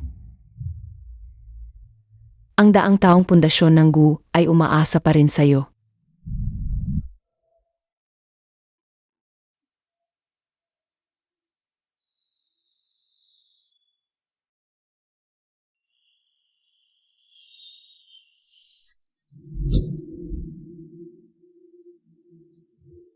Inay, saan mo dadalhin si Zixia? Asawa siya ng anak ko, sasaktan ko ba siya? Pero hindi siya pwedeng manatili sa Jiangshao ngayon. Ikaw, magpatuloy ka sa pagpapatakbo ng kumpanya. Gawin mo ang dapat mong gawin. Ako ang bahala sa kumpanya, pero si Zixia. Hindi talaga siya pwedeng malis. Gu Haotsun, hindi ito panahon para magpasaway ka. Kailan ka ba susunod? Kailan ka makikinig sa mga plano ko? Zixia, anong nangyari sa'yo? Boss Gu, natingnan na namin si MRS Gu. Sa ngayon, wala namang malubha. Pero, ang pagsusuri ay nagpakita na buntis si MRS Gu.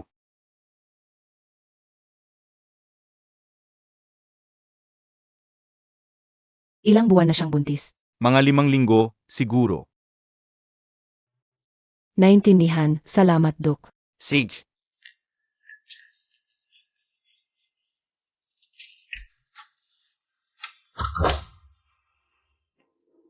Kasalanan nito.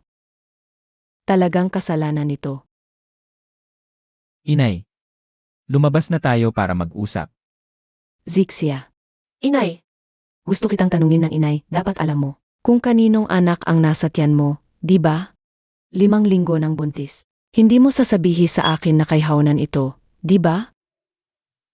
Kahit pa totoo ang sinasabi ninyong soul transmigration, ang katawan ay katawan pa rin ni Haotsun. Kaya, inay, ang bata sa tiyan mo ngayon. Hindi maaaring kay Haonan ito sa anumang paraan. Tama ba?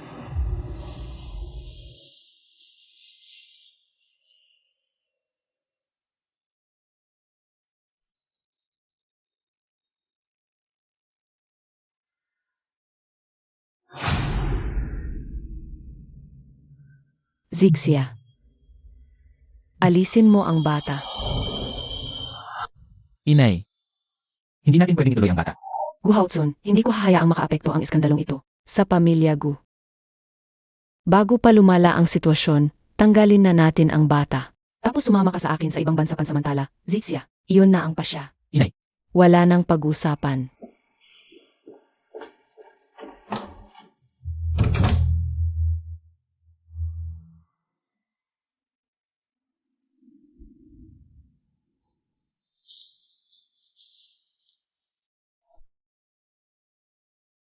Zixia.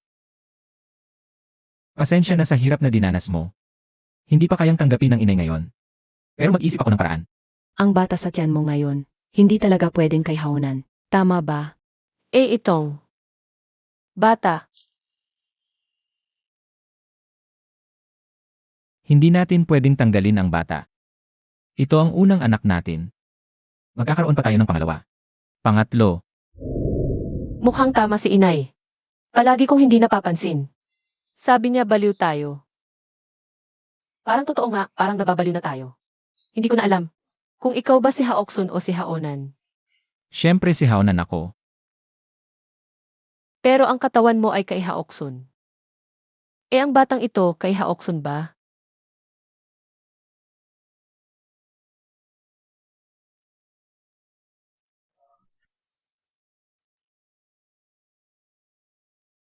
Zixia, tingnan mo ako. Ako si Gu Haonan. Mula ulo hanggang paa. Mula sa loob hanggang labas, ako si Gu Haonan. Mula sa akin. Sige, sabihin mo sa akin. Kaninong katawan ito?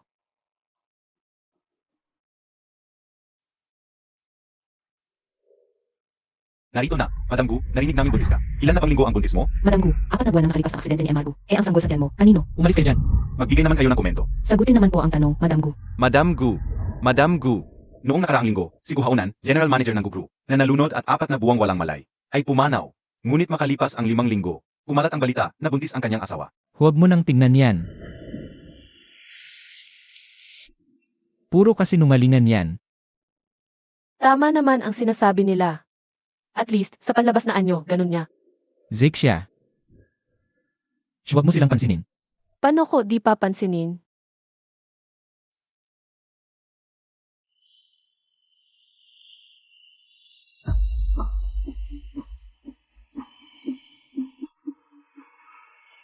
Huwag ka nang mag-isip ng ganoon.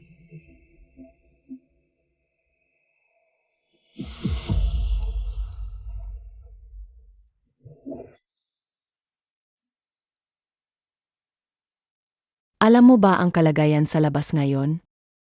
Alam na ito ng lahat ng tao. Nakapag-schedule na ako sa doktor. Alas 10 ngayong umaga ang operasyon. Hindi pwedeng ituloy ang bata. Nanay, mula pagkabata, sumusunod ako sa'yo. Pero ngayon, hindi ko kaya. Hindi ka si Haonan, ikaw si Haotsun, mula pagkabata. Ayaw mo tanggapin ang anumang plano ko para sa'yo. Palagi na lang si kuya mo ang nagdadala ng pasanin mo. Ngayon, eto na. Nakipagrelasyon ka sa asawa niya at nabuntis mo pa. Nanay, anak namin to, apo mo rin. Kailangan naming ituloy ang batang to. Dahil sa'yo, bumaba na ang presyo ng stocks ng kumpanya. Gusto mo bang lahat ng tao sa Gus ang magbayad para sa kapritso mo? Ako ang bahala sa kumpanya, pansamantala lang ang issue. Hindi naman palagi ang atensyon ng lahat. Gu Haotsun, hindi na ito usapang pamilya. Iskandalo na ito, alas 10. Papuntahin ko ang driver para sunduin si Zixia. Kailangang gawin ang operasyon, wala nang pag-usapan.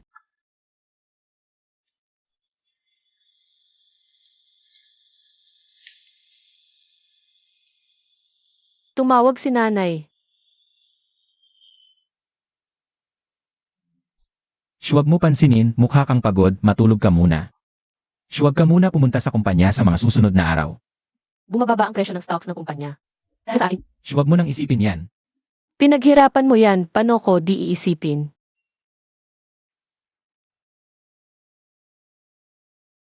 Ang batang to. Huwag mong intindihin ang sinabi ni nanay. Ito ay pagitan lang nating dalawa. Gagawan ko ng paraan para mapapayag si nanay kahit ayaw niya. May naisip ako. Para sa pinakamataas na pagtanggap ni nanay. Na maiwan ang batang to. Haotsun, bumaba ka muna. Kakausapin ko si Zixia. Sasaktan ko ba siya? Bumaba ka.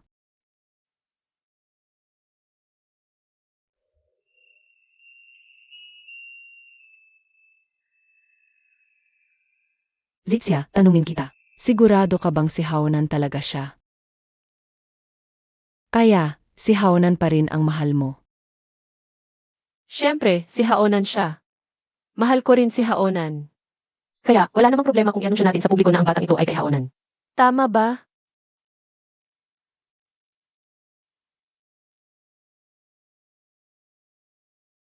Magandang araw sa lahat ng mga kaibigan mula sa media. Tungkol sa mga personal na bagay ng aming pamilya ko. Kamakailan ay kumalat ng malawakan sa internet. Lahat yon ay mga maling balita. Ngayong araw na ito, nais naming samantalahin ang pagkakataong ito upang linawin sa lahat. Haotsun, ika ang magsalita. Kamakailan ay nakita nga namin sa internet ang maraming nakakatawang balita tungkol sa akin at sa aking hipag. Kaya, tanong lang po, buntis ba si Emarescu? Ako nga ay buntis. Ngunit ang sanggol sa aking tiyan ay anak ng aking asawang si Haonan. Hindi ba't bago pumanaw si Emargo, siya ay nasa malalim na pagkawala ng malay? Nga, at hindi ba't 5 linggo pa lang ang pagbubuntis ni Emarescu? Sa panahong nasa kuma ang aking kuya, kumuha kami ng doktor upang kunin ang tamod ng aking kuya. At papagawa ka ba na si Emargo? Si Emma Chao ba ang magiging chairman ng kumpanya? May bagong pagbabago ba sa board of directors ng Gu Corporation? Ngunit ang katotohanan ay hindi. Ikaw pa rin naman yon, di ba? Mula nang malaman ni Mama ang tungkol sa batang ito. Lagi akong may nararamdamang kahihiyan. Kahit alam kong ikaw ito, ngunit. Ganito na lang ang i-anunsyo natin sa publiko, okay?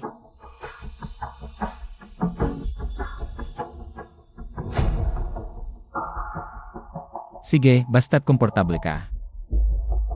Susunod ako sa'yo. Sa huli, ulitin ko, ang sanggol sa aking tiyan ay anak ng aking asawang si Haonan. Ang mahal ko ay ang aking asawang si Haonan lamang. Zixia. Pumapayag ako sa inyo na ipagpatuloy ang pagbubuntis. Ngunit sa panahong ito, hindi ka na pwedeng makipagkita kay Haotsun. Paano kung may makuha ng litrato? Masisira ang kumpanya. Zixia. Mama, hindi pa tapos ang press conference. Saan mo dadalhin si Zixia? Ikaw ang bahala sa kumpanya. Kapag naipanganak na ang bata, pwede mo siyang bisitahin bilang tiyuhin. Umandar na. Isara ang pinto. Ano ang ibig sabihin ni Mama? Zixia. Mama, saan mo dadalhin si Zixia? Zixia. Huwag kang magalit sa akin, anak. Wala akong magawa. Zixia, ano man ang mangyari.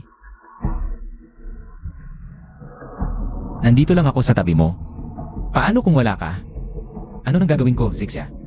Isipin mo na lang, tayo lang ang dalawa sa mundo.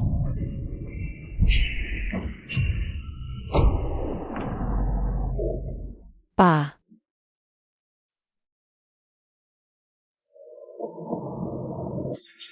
Haotsun. Bilisan mo. Tumawag ka ng 120. Bilisan mo. Hello. May aksidente. No 2, Jiangning Road. Dali. Dali na. Dali na. Haotsun. Haotsun. Tulong. Haotsun.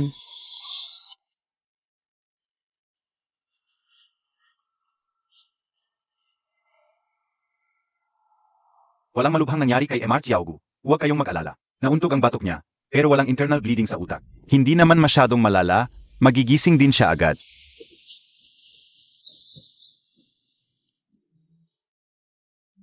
Sabi nga ng doktor kanina, wala naman siyang malubha, magigising din siya. Huwag kang masyadong mag-alala. Pawin ko muna ang driver para ihatid ka. Inay, maghihintay muna ako. Maghihintay pa ako ng konti, pwede ba? Sage.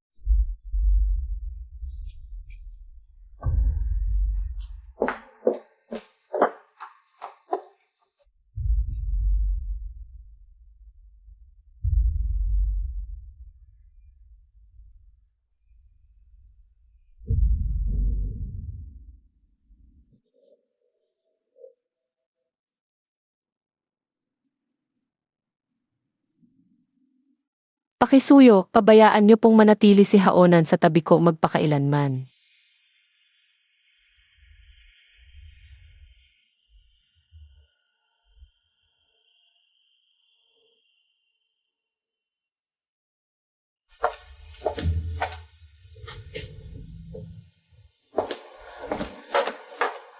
Haonan, Haotsun. Inay, Haonan. Ikaw ba yan? ako to. Mabuti naman. Nagising ka na, Haonan. Okay lang ako. Nag-alala ka. Gising na si Haotsun. Zixia, umuwi ka na at magpahinga. Pahatid kita ng driver. CJ. Uwi na muna ako. Sige, umuwi ka na. Ingat ka.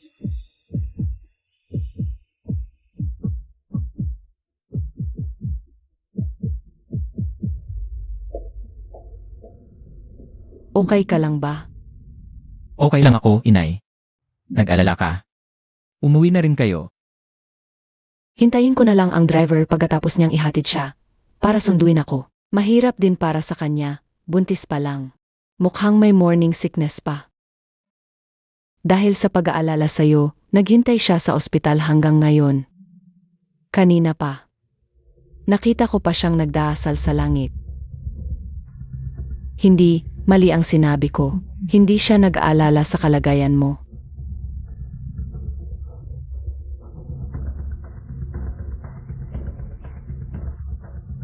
Ma, anong gusto mong sabihin? Haonan, pakiusap, makinig ka. Manatili ka sa tabi ko magpakailanman. Kahit na mukha siyang Haoksun. Basta ang kaluluwa niya ay si Haonan.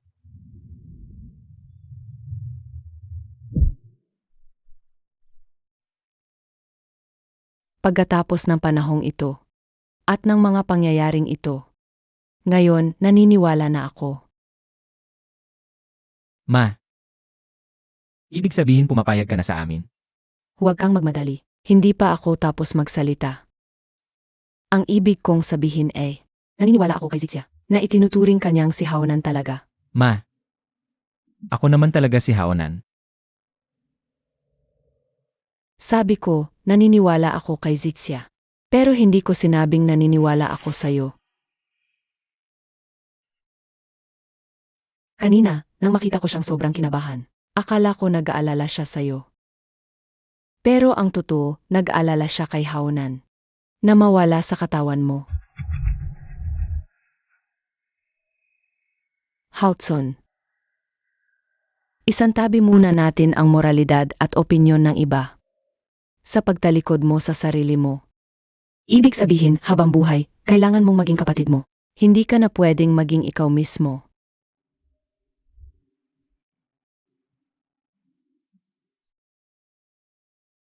Ma, hindi ko naiintindihan ang sinasabi mo. Naiintindihan mo.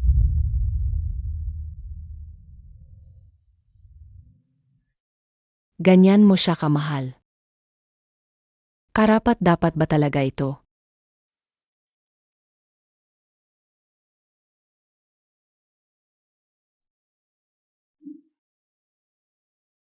Para kay Zixia. Ang pag-iral mo ay nangangahulugang buhay pa. Ang Haonan na minamahal niya. Haonan, nagising ka na rin. Ngunit para sa akin. Si Haonan ay anak ko. Nalulungkot ako nang mamatay siya. Pero buhay pa ang bunso ko. Hindi ko hahayaang magdusa siya ng ganito. Haotson. Sa pagmamahal mo ng walang pag-imbot sa isang tao, napakalaking kawalan ng katarungan para sa'yo at sa ina mo. Hanggang sa huli, kailangan mong maging kapatid mo, hindi na ikaw mismo. Sa pagmamahal mo ng walang pag-imbot sa isang tao, napakalaking kawalan ng katarungan para sa'yo at sa ina mo.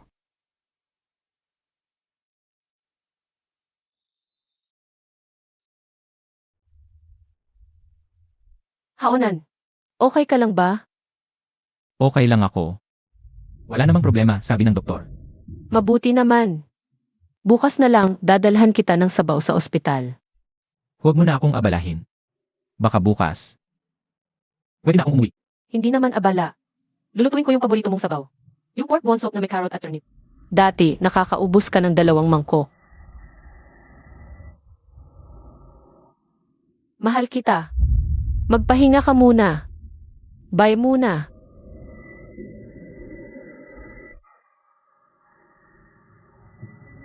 Mahal din kita.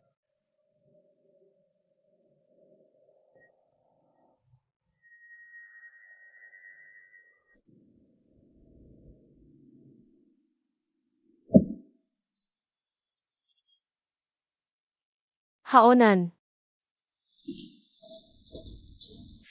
Kumusta ang resulta ng check-up? Hintayin pa raw ang report, sabi ng doktor. Mabuti naman. Inumin mo na ang sabaw. Diyan mo na lang muna, iinumin ko mamaya. Bakit mamaya? Mainit-init pa ngayon, inumin mo na. Titignan ko hanggang sa maubos mo.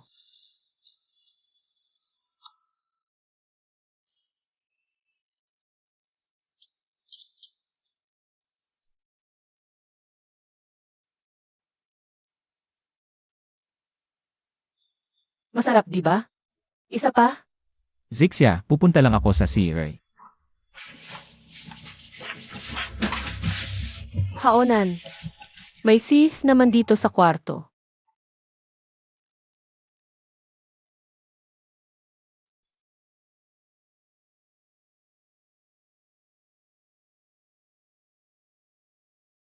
Simula nung bata ka pa, ayaw na ayaw mo talaga sa turnip. Laging nasusuka ka. Dinala pa kita sa doktor. Sabi niya, hindi ito medical issue. Kundi genetic allergy. Hindi mo ito mababago. Nanay, ano ba ang gusto mong sabihin? Ang ibig kong sabihin, hindi naman malaking problema ang ayaw sa turnip. Pero kailangan mong maging siguhawanan habang buhay. Kakain ng mga bagay na gusto niya pero ayaw mo. Ganyan ka na lang ba magpapanggap magpakailanman?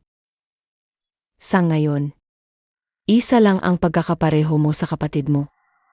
Pareho kayong umibig sa isang babae.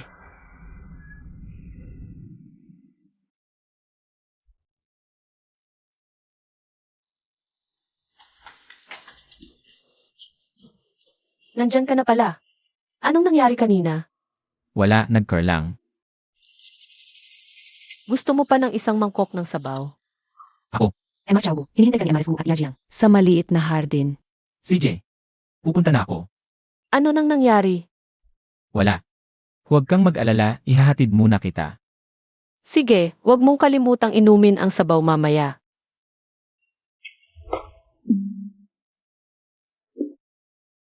Hanggang ngayon, hindi na natin ito may tatago. Doktor, lumabas na ba ang resulta? Kumusta ang paggaling niya? May problema ba? Hindi ito sa iyo. Sa akin ito. Ginoong Xiaogu. 6 na buwan na ang nakalipas ng madiagnose si Ginanggu ng kanser. Nasa gitna huling yugto na ito.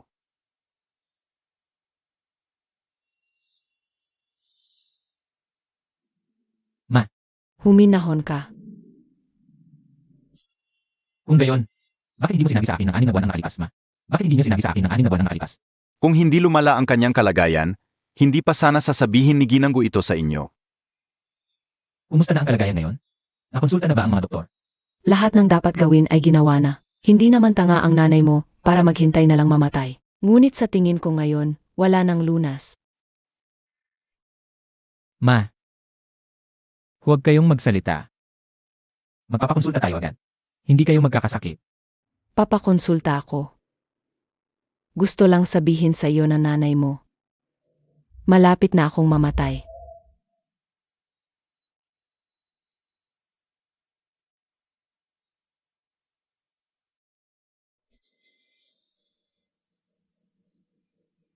Ayos lang.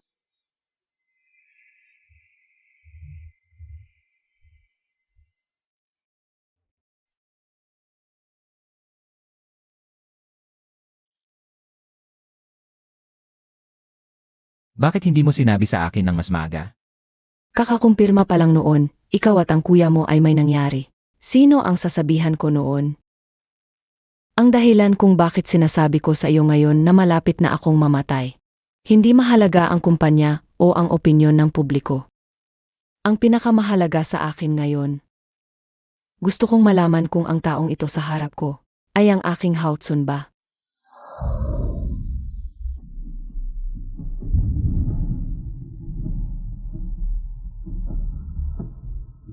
Kuya!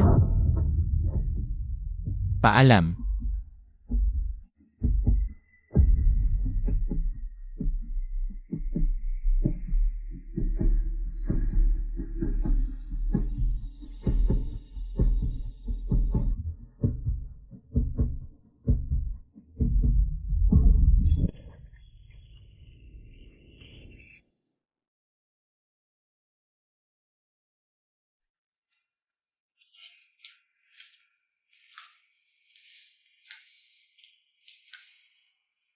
Haotsun, Ma, halika.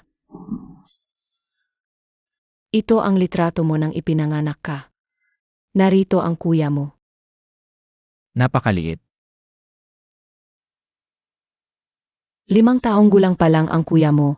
Natuto nang humihit sa sugat mo nang masugatan ang tuhod mo. Ngunit ikaw, 22 taong gulang na, hindi pa rin matutunan ang paraan ng paghawak niya ng tasa. Nitong mga nakaang araw, ang galing-galing mong ginaya siya. Maging ang pagtingin sa asawa niya ay halos magkatulad. Ngunit bilang isang ina, paano ko hindi makikilala ang anak na pinagbuntis ko ng 10 buwan? Ina, lahat ng ito ay kasalanan ng anak mo. Gusto ko lang ipagpatuloy ang buhay ng kuya ko. Para alagaan ka at si Zixia. Wala na ang kuya mo. Pero buhay pa ang bunsong anak ko. Gusto ng ina na ibalik mo ang dating mong sarili. Haonan.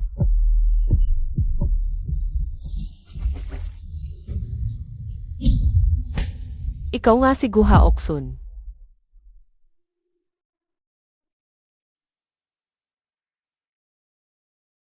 8.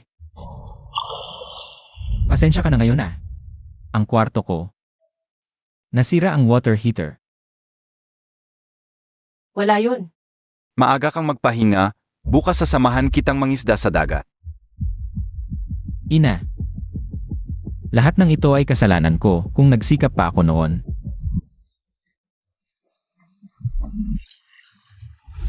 Kung nailabas ko agad ang fishing line sa paa ng kuya ko, hindi siya mamatay. Huwag mong sabihin ang kung kontento na ang ina na buhay ka.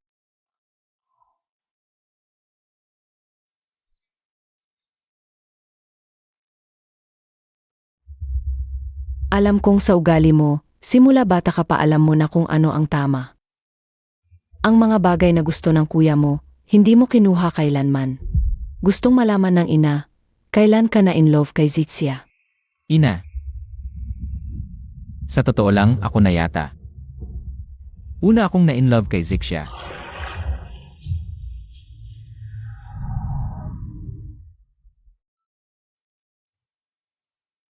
Ilang beses ko na siyang nakita. Pero hindi ko siya nakilala ng tunay. Nang akala ko handa na ang lahat. Pumanaw na ang tatay ko. Pagkatapos noon, pumunta akong mag-isa sa Jiangcheng. Pagkatapos noon, nang bumalik ako para ligawan siya. Tsun kuya, may kaawan siya ngayon doon. Siguraduhin mong huwag mong palampasin ang pagkakataon na. Sige, taon mong allowance, ako na ang bahala. Maliit na bagay lang ang allowance, huwag mo na itong palampasin ngayon. Talagang hindi ako papalya. Hao Tsun, Kuya, bakit ka nandito? batang bangis, bakit ka bumalik ng Jiangcheng nang hindi ka nagpaalam? Ni hindi ka pa umuwi sa bahay. Itong bulaklak. Kaninong dalaga ito? Malalaman mo din mamaya.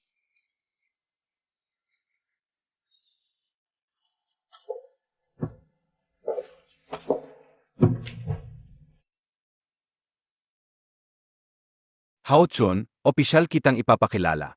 Ito ang magiging feature mong ate, at ito ang aking nakababatang kapatid, si Hao Chun. Kumusta? Ako si Ezixia.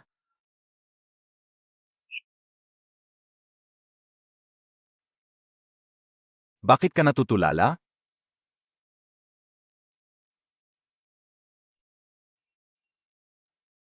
Kumusta? Narinig ko na pinag-usapan ka na ni Haonan tungkol sa iyo. Magkaklase pa rin tayo sa kolehiyo. Ano nang kinuha mong kurso? Design. Design din ang kinuha ko. Bakit hindi kita nakita? Ano ba? Kailan ka nag-design? Hindi ba't architecture ang kinuha mo? Na architecture. Nakalimutan ko na. Ang swerte naman, schoolmates pa pala tayo. Sakto, birthday ko ngayon. Gusto mo bang manatili? Sabay tayo kumain ng cake. Sabay tayong kumain ng keke. Hindi na. May gagawin pa ako, hinahanap ako ng kaibigan ko. Hao Chun, bulaklak. Ibigay mo na lang sa asawa mo.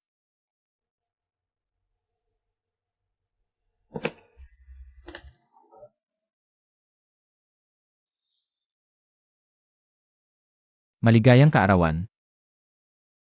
Salamat. Lagi mo akong sinasabihan. Na taong walang tiyaga sa kahit anong gawin. Minsan naisip ko pa, wala talagang bagay. Na nakaka-interes sa akin. Pero pagdating sa pagmamahal kay Zixia, iyon lang ang tanging bagay na kaya kong ipagpatuloy. Kaya, nang malaman mong baka, hindi ka na magising. Ganito ang paan mo para mahalin si Zitzia. Pero naisip mo ba, ang pagmamahal mong ito, baka hindi na muling makita ang liwanag. Nanay, kapag mahal ko ang isang tao, hindi ko nararamdaman ang paghihirap. Hindi dahil hindi ka nahihirapan. Alam mo lang, na kapag ikaw ang totoo mong sarili, baka mawala sa'yo si Zitzia. O baka sa buong buhay mo, wala kang pagkakataong malapit sa kanya. Walang makakapalit sa'yo. Wala talaga. Ang mahal ko lang ay ang asawa kong si Haonan. Ikaw ba yon? Alam mo, na kapag ikaw ang totoo mong sarili, mawawala sa'yo si Zitzia. Kahit na tuwing umaga,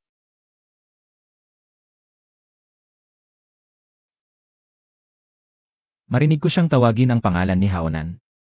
Basta't maaari ko siyang yakapin. At kasama ko siya.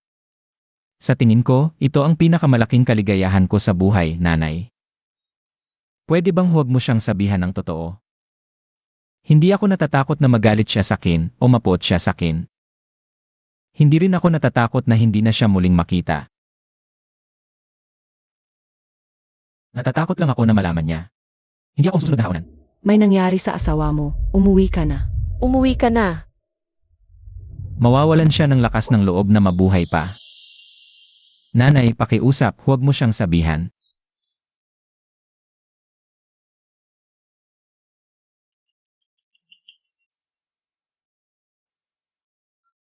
Sagutin mo na.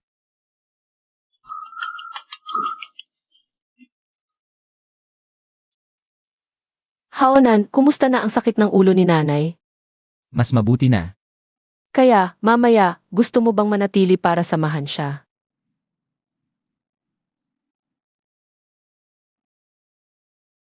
Magpahinga ka muna. Uwi ako mamaya. Sige, mag-ingat ka sa daan. Alam ko. Kahit anong sabihin ko, wala ring mangyayari. Kahit ngayon, mapipigilan ko kayong magkasama. Kapag patay na ako.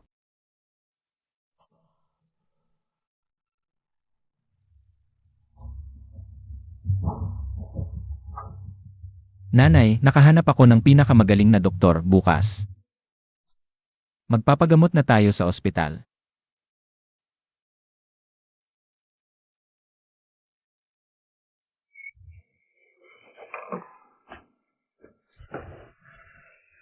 Ayusin ang kwintas. Nasira na naman ang kwintas. Ikaw lang ang makakapag-ayos nito. Naghanap ako ng espesyalista, hindi nila maayos. Ako na ang mag-ayos. CJ,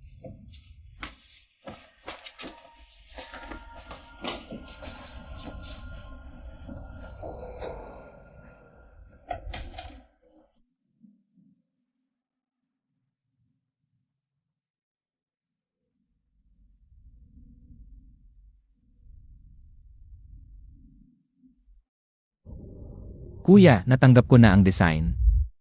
Ang galing ng design ni ate. Walang problema sa base. Medyo komplikado lang ang proseso. Kailangan gawin ng mano-mano, hindi pwedeng mas produce. Pwedeng ibigay muna sa akin ang mga design ni ate sa hinaharap. Susubukan kong gawin kapag may oras ako. Hindi ko akalain, magiging seryoso ka pala sa pagdidisenyo ng alahas. Dapat bumalik ka na sa kumpanya para tulungan ako.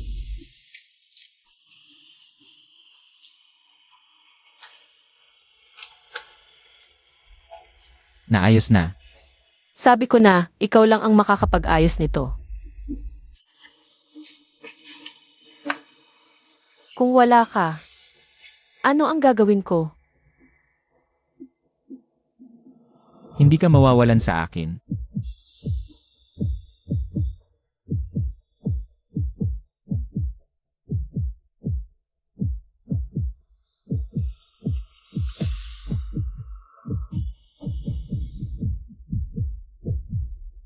Masama ang kalagayan ni Emarescu. Mahigit 1 linggo na siyang walang malay. Kanina lang bigla siyang nagising.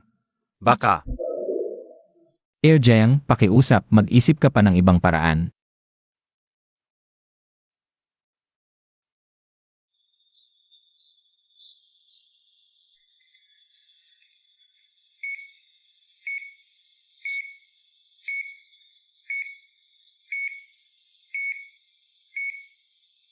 Nanay, ako ito.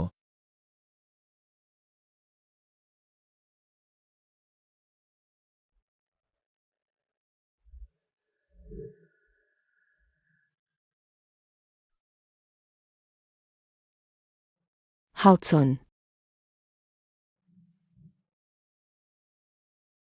Ako ito. Maging totoo sa sarili.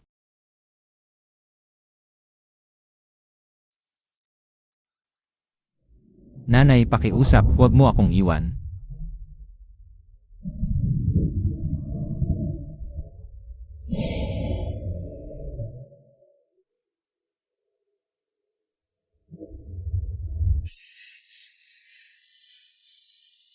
Huwag mo akong iwan.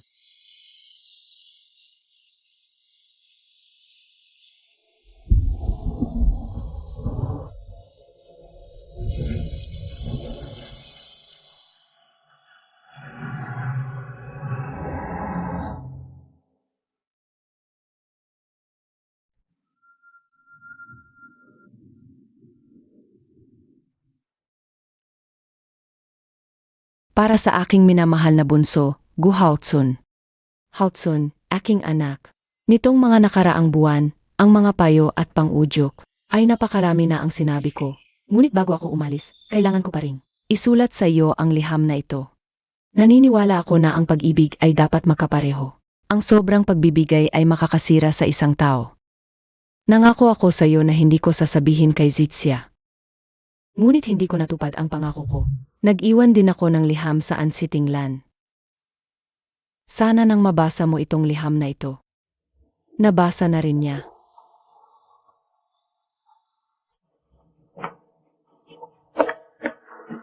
Zixia.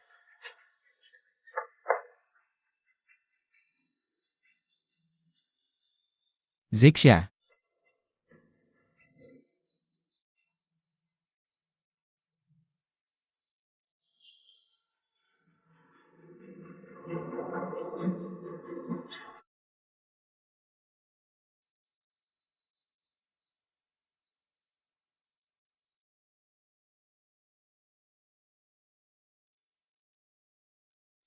Zixia.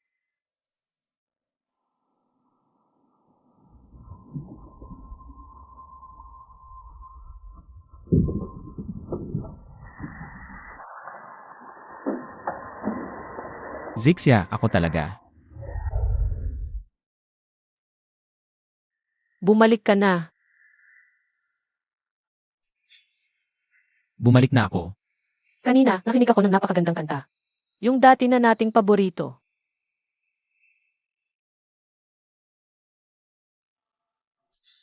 Ito ba yun?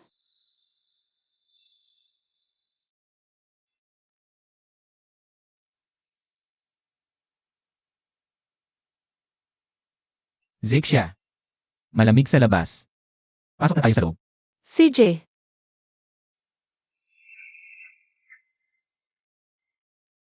Zixia, anong nangyari sa'yo? saan? Halika, dadalhin kita sa ospital.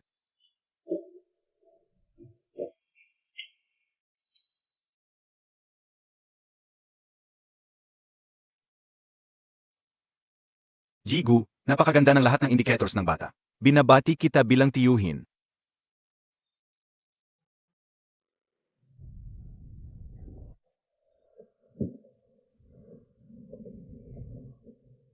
Haonan. May anak na tayo. Mukha ba siyang katulad mo?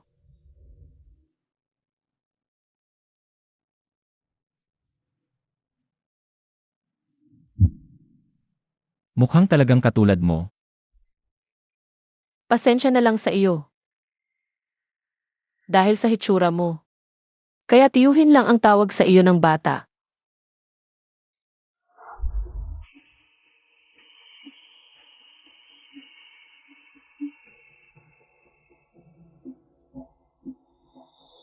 Zixia.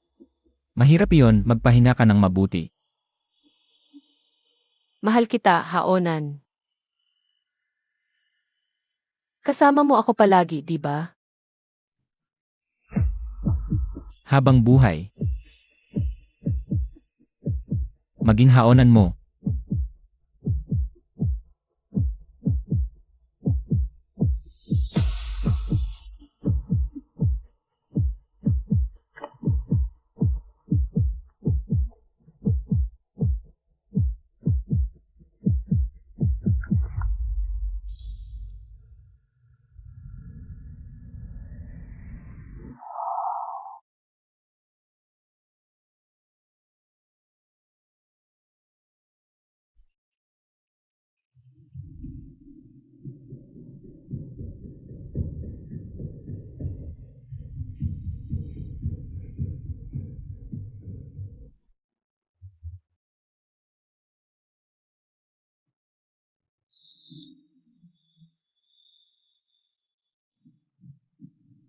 Zixia.